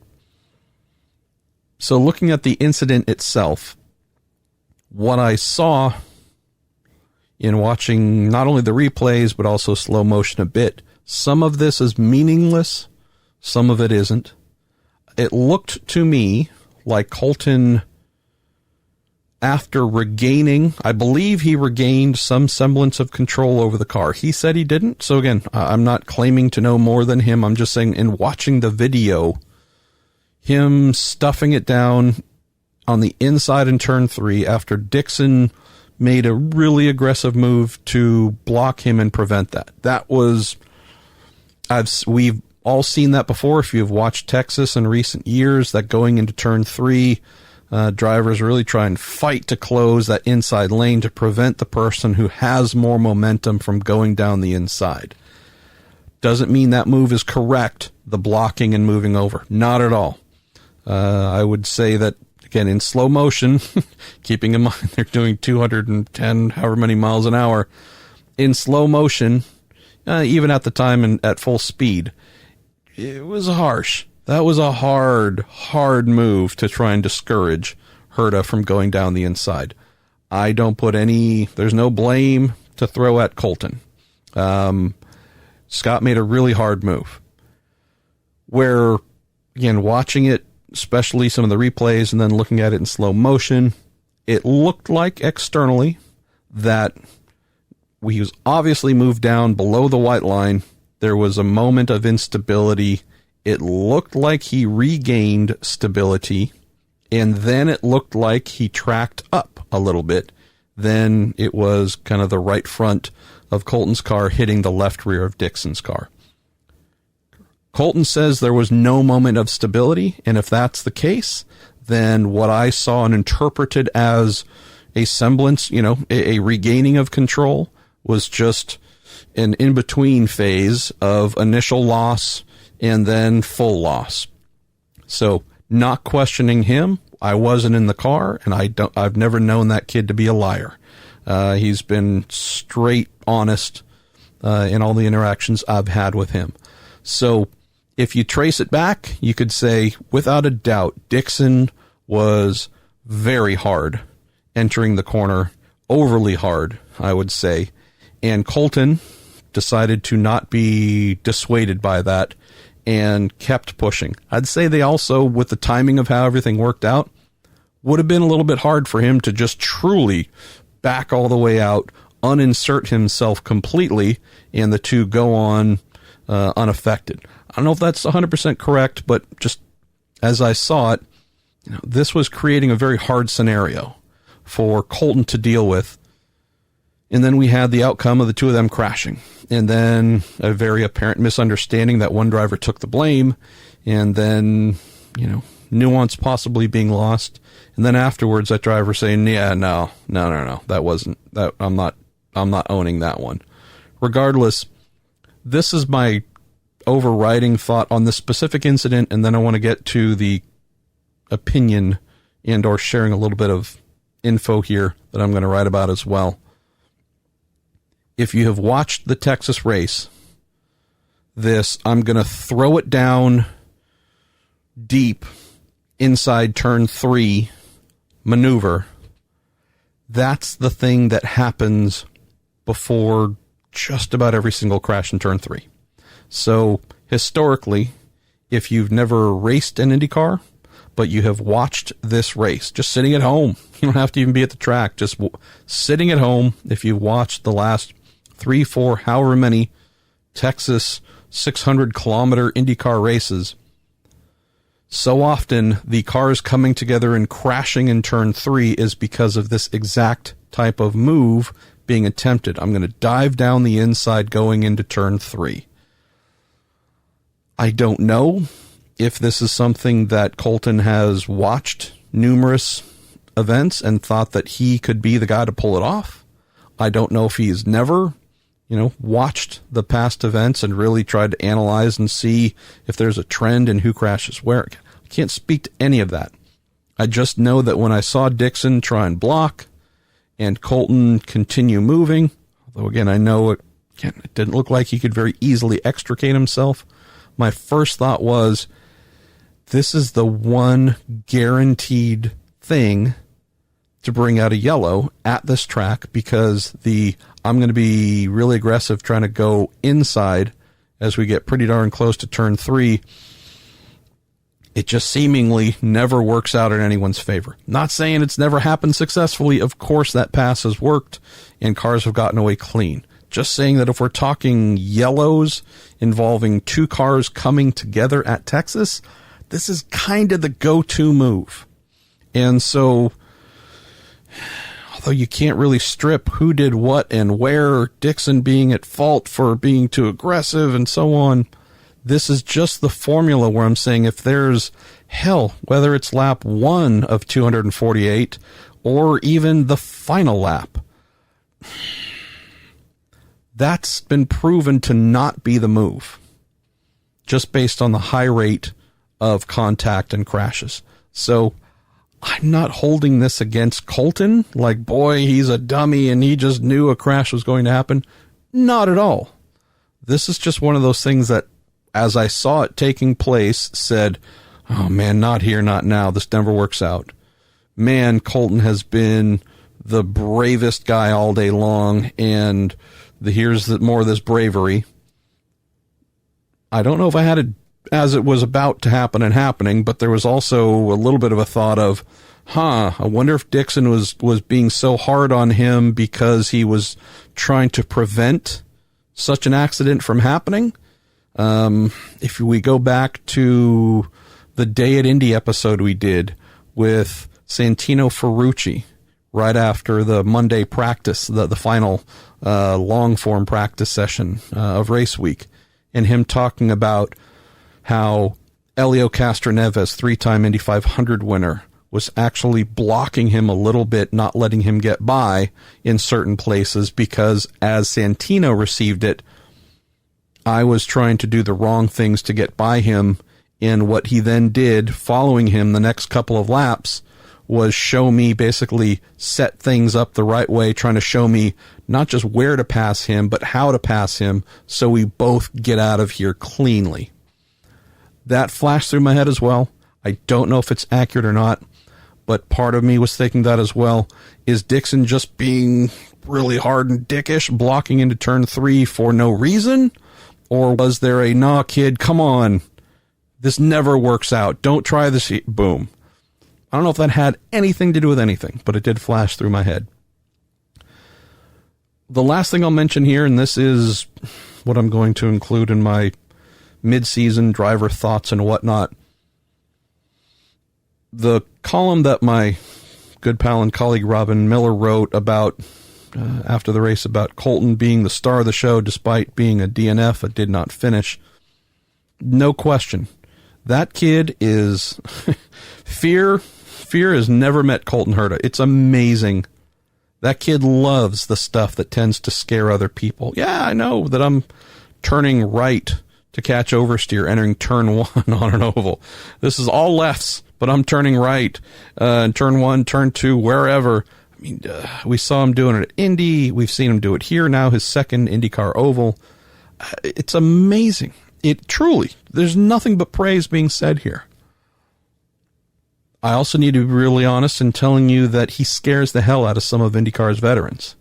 And this isn't something I'm revealing for the first time. This has been shared with the Herta family, just friends to friends, saying, hey, I've heard from some drivers, very esteemed, if not highly successful folks who wear Indy 500 rings, currently compete, who said at the 500, ooh, boy, I just had to let him go because I was convinced he was either going to wreck the two of us or crash right in front of me by doing some really high-risk stuff.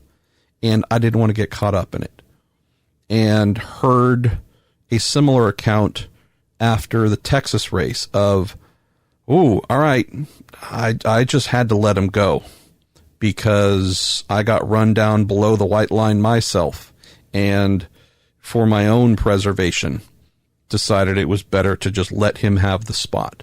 So this is not saying anything dire. This is not saying the kid lacks anything other than big speedway experience and knowing how to play nicely with the others. From a true competitor standpoint, you'd say, well, it's not his job to play nicely with others. If other drivers are scared, afraid, whatever, don't want to be around him, well, good on him. You know, you think of the NHL playoffs that are going, or, Stanley Cup finals that are going. We talk about enforcers. Oh, man, you better steer clear of that guy. He will clean your clock. And that's an advantage. Got it. I don't know if I apply that same thing at Indianapolis Motor Speedway, Texas Motor Speedway, Pocono International Raceway. Yeah, just one of those things where, like Santino coming back, saying, ooh, I'm really thankful for Elio actually kind of, swatting me on the nose, saying, no, kid, that's not how you do it. That's not how we coexist safely and compete hard. Now let me show you how you should be doing this, where you don't hurt me, I don't hurt you, and we can continue racing and maybe continue the battle instead of step out of our battered cars, missing wheels and wings and otherwise. Colton, this is all based on feedback I have received from those sharing the track with him on super speedways and some very, very respected folks. As a rookie, again, this kid's fearless. This kid has everything that tells us he should be a multiple champion, Indy 500 winner, you name it. He's just also someone who has yet to maybe get the full message you hope he receives, which is there are ways to beat everyone without giving the impression or treating others like you are willing to take risks that everyone else has decided it's not the way for us to stay on track and keep all four wheels on the car. So with another DNF, another crash here, following one at Indy, I believe 4 crashes out of the last 6 races, road course, street course, etc., and ovals now. Kid has the goods. The kid is truly future IndyCar champion, and I'm not talking 5-10 years from now. I'm talking very soon. Clear, though, that part of his rookie education is, all right, man, you got the biggest balls of anyone on these big high-speed ovals. How can we learn going forward to Pocono, for example? Even, I would say, Gateway. It's not a big one, but it's still pretty quick. Are there some tweaks and tuning we can do to one's approach to where your willingness to make really aggressive passes and or deal with cars that are just super sideways, etc., are the things we can do that allow you to still be unique and excellent and have a high percentage chance of succeeding without it bordering on something where some of the best existing winners, those who have won 500s and won big oval races in IndyCar, feel like they can trust you. So that's the adjustment there. And I hope that it's made. I'm sure it will be made because this kid is so good and so smart. I think he can do these things without losing, really, any of the things that make him so special. All right, let's get to the last topic here. And this is on the subject of a story that I wrote, then one that someone from the Associated Press wrote. I don't recall his name, and that's not a sign of disrespect, just I've never met him. Isn't someone whose name that stood out to me, so I apologize there. That's my ignorance. And then, yet again, another Robin Miller mention. Robin wrote a story here yesterday or the day before, whatever it was, this being on the Harding-Steinbrenner team. And the story that I wrote was they are back in tough financial situation yet again, really do need to identify sponsors that will help get them through the rest of the year. And part of that story was crew members coming out of their pocket to buy consumables. One in particular, and I'm not naming names, I know some names to mention, but I'm not out of respect to them. One who paid to have some high performance items on the car that the team otherwise was not able to acquire. If we're talking where information comes from, because obviously I'm not going to name sources, but if we're talking about where information comes from, it's two places, inside or outside. And all I can say is with 3 points of confirmation, there's no question as to the validity or accuracy of what was reported in my mind. I know that I saw some comments about, well, is this just an agenda? Is this old news being reported on? Is this some sort of misguided effort to play up the struggles of the young and next generation drivers? Well, again, believe what you want. I hope, well, hope's the wrong word. I'm also confident that I've done enough work where for those who actually look at things in a fair and balanced manner will realize that, yeah, hopefully I'm not known for just posting nonsense or pulling stuff out of my backside. But again, I realize that we live in an era where journalists are truly questioned at all times about motivation, accuracy, you name it, all driven by the hashtag fake news era where anything can be called fake news. So anyways, I get that. It happens every day, and to reporters who do far more important work than I do, and those of us in motor racing. So again, I guess that's all to be expected, but it was funny to hear that one of the team owners told a friend of mine that what was written was, again, truly hashtag fake news, totally inaccurate, not true whatsoever. Cool. Again, it's all good. I look forward to having a conversation with that person in the years to come, and just on a personal level, we'll reconcile the public statements there about it being fake news versus, you should take a look at my notes. Yeah, this might be stuff where you really would have a hard time refuting its accuracy. Wouldn't give up sources again, but the thing that is interesting here, specifically about the questions of the sponsors related to Harding-Steinbrenner Racing, and now that we've seen them spread around to some other teams as well. So if we talk about abstracts, and that's all I'm going to do here is abstracts, you can take from this as to whether it's related to this topic or not. So if a sponsor says, hey, we're signing up for X amount, cool, pretty normal. There's usually a list of deliverables in those contracts. I've heard of some sponsors in the past. Past could be yesterday, past could be 20 years ago, who look at those deliverables and some of the things that are written in there as ways to possibly minimize the amount that is paid in the very end. Let's say, hey, says a sticker must be 48 inches wide on whatever piece of equipment. I just measured it.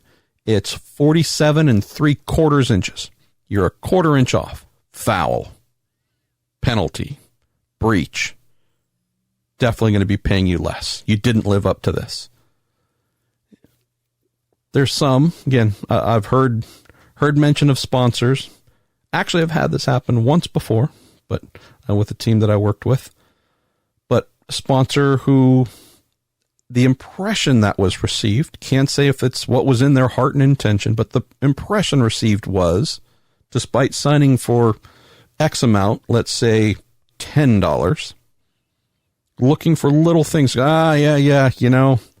Said that in the contract our name would be mentioned first or second, and you guys just wrote one and we were mentioned third.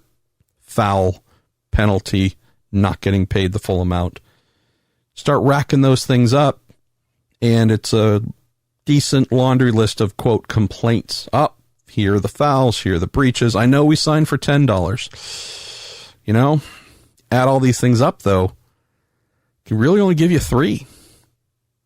Really only give you 3 because that's all you've done. And someone said something, one of your crew members did something that we felt was breach of personal conduct or ethics or something. It's going to have to be 2. Really sorry. Now, granted, the contract says you must have our name, our logos on your car and everything else, but clearly you're in breach. So you got to maintain your end of the bargain, but based on the contract we have, or maybe just, you being in a hard position where you really need our money, whatever it is, maybe you're not in a position to really push back and get big lawyers involved. So, sorry, man.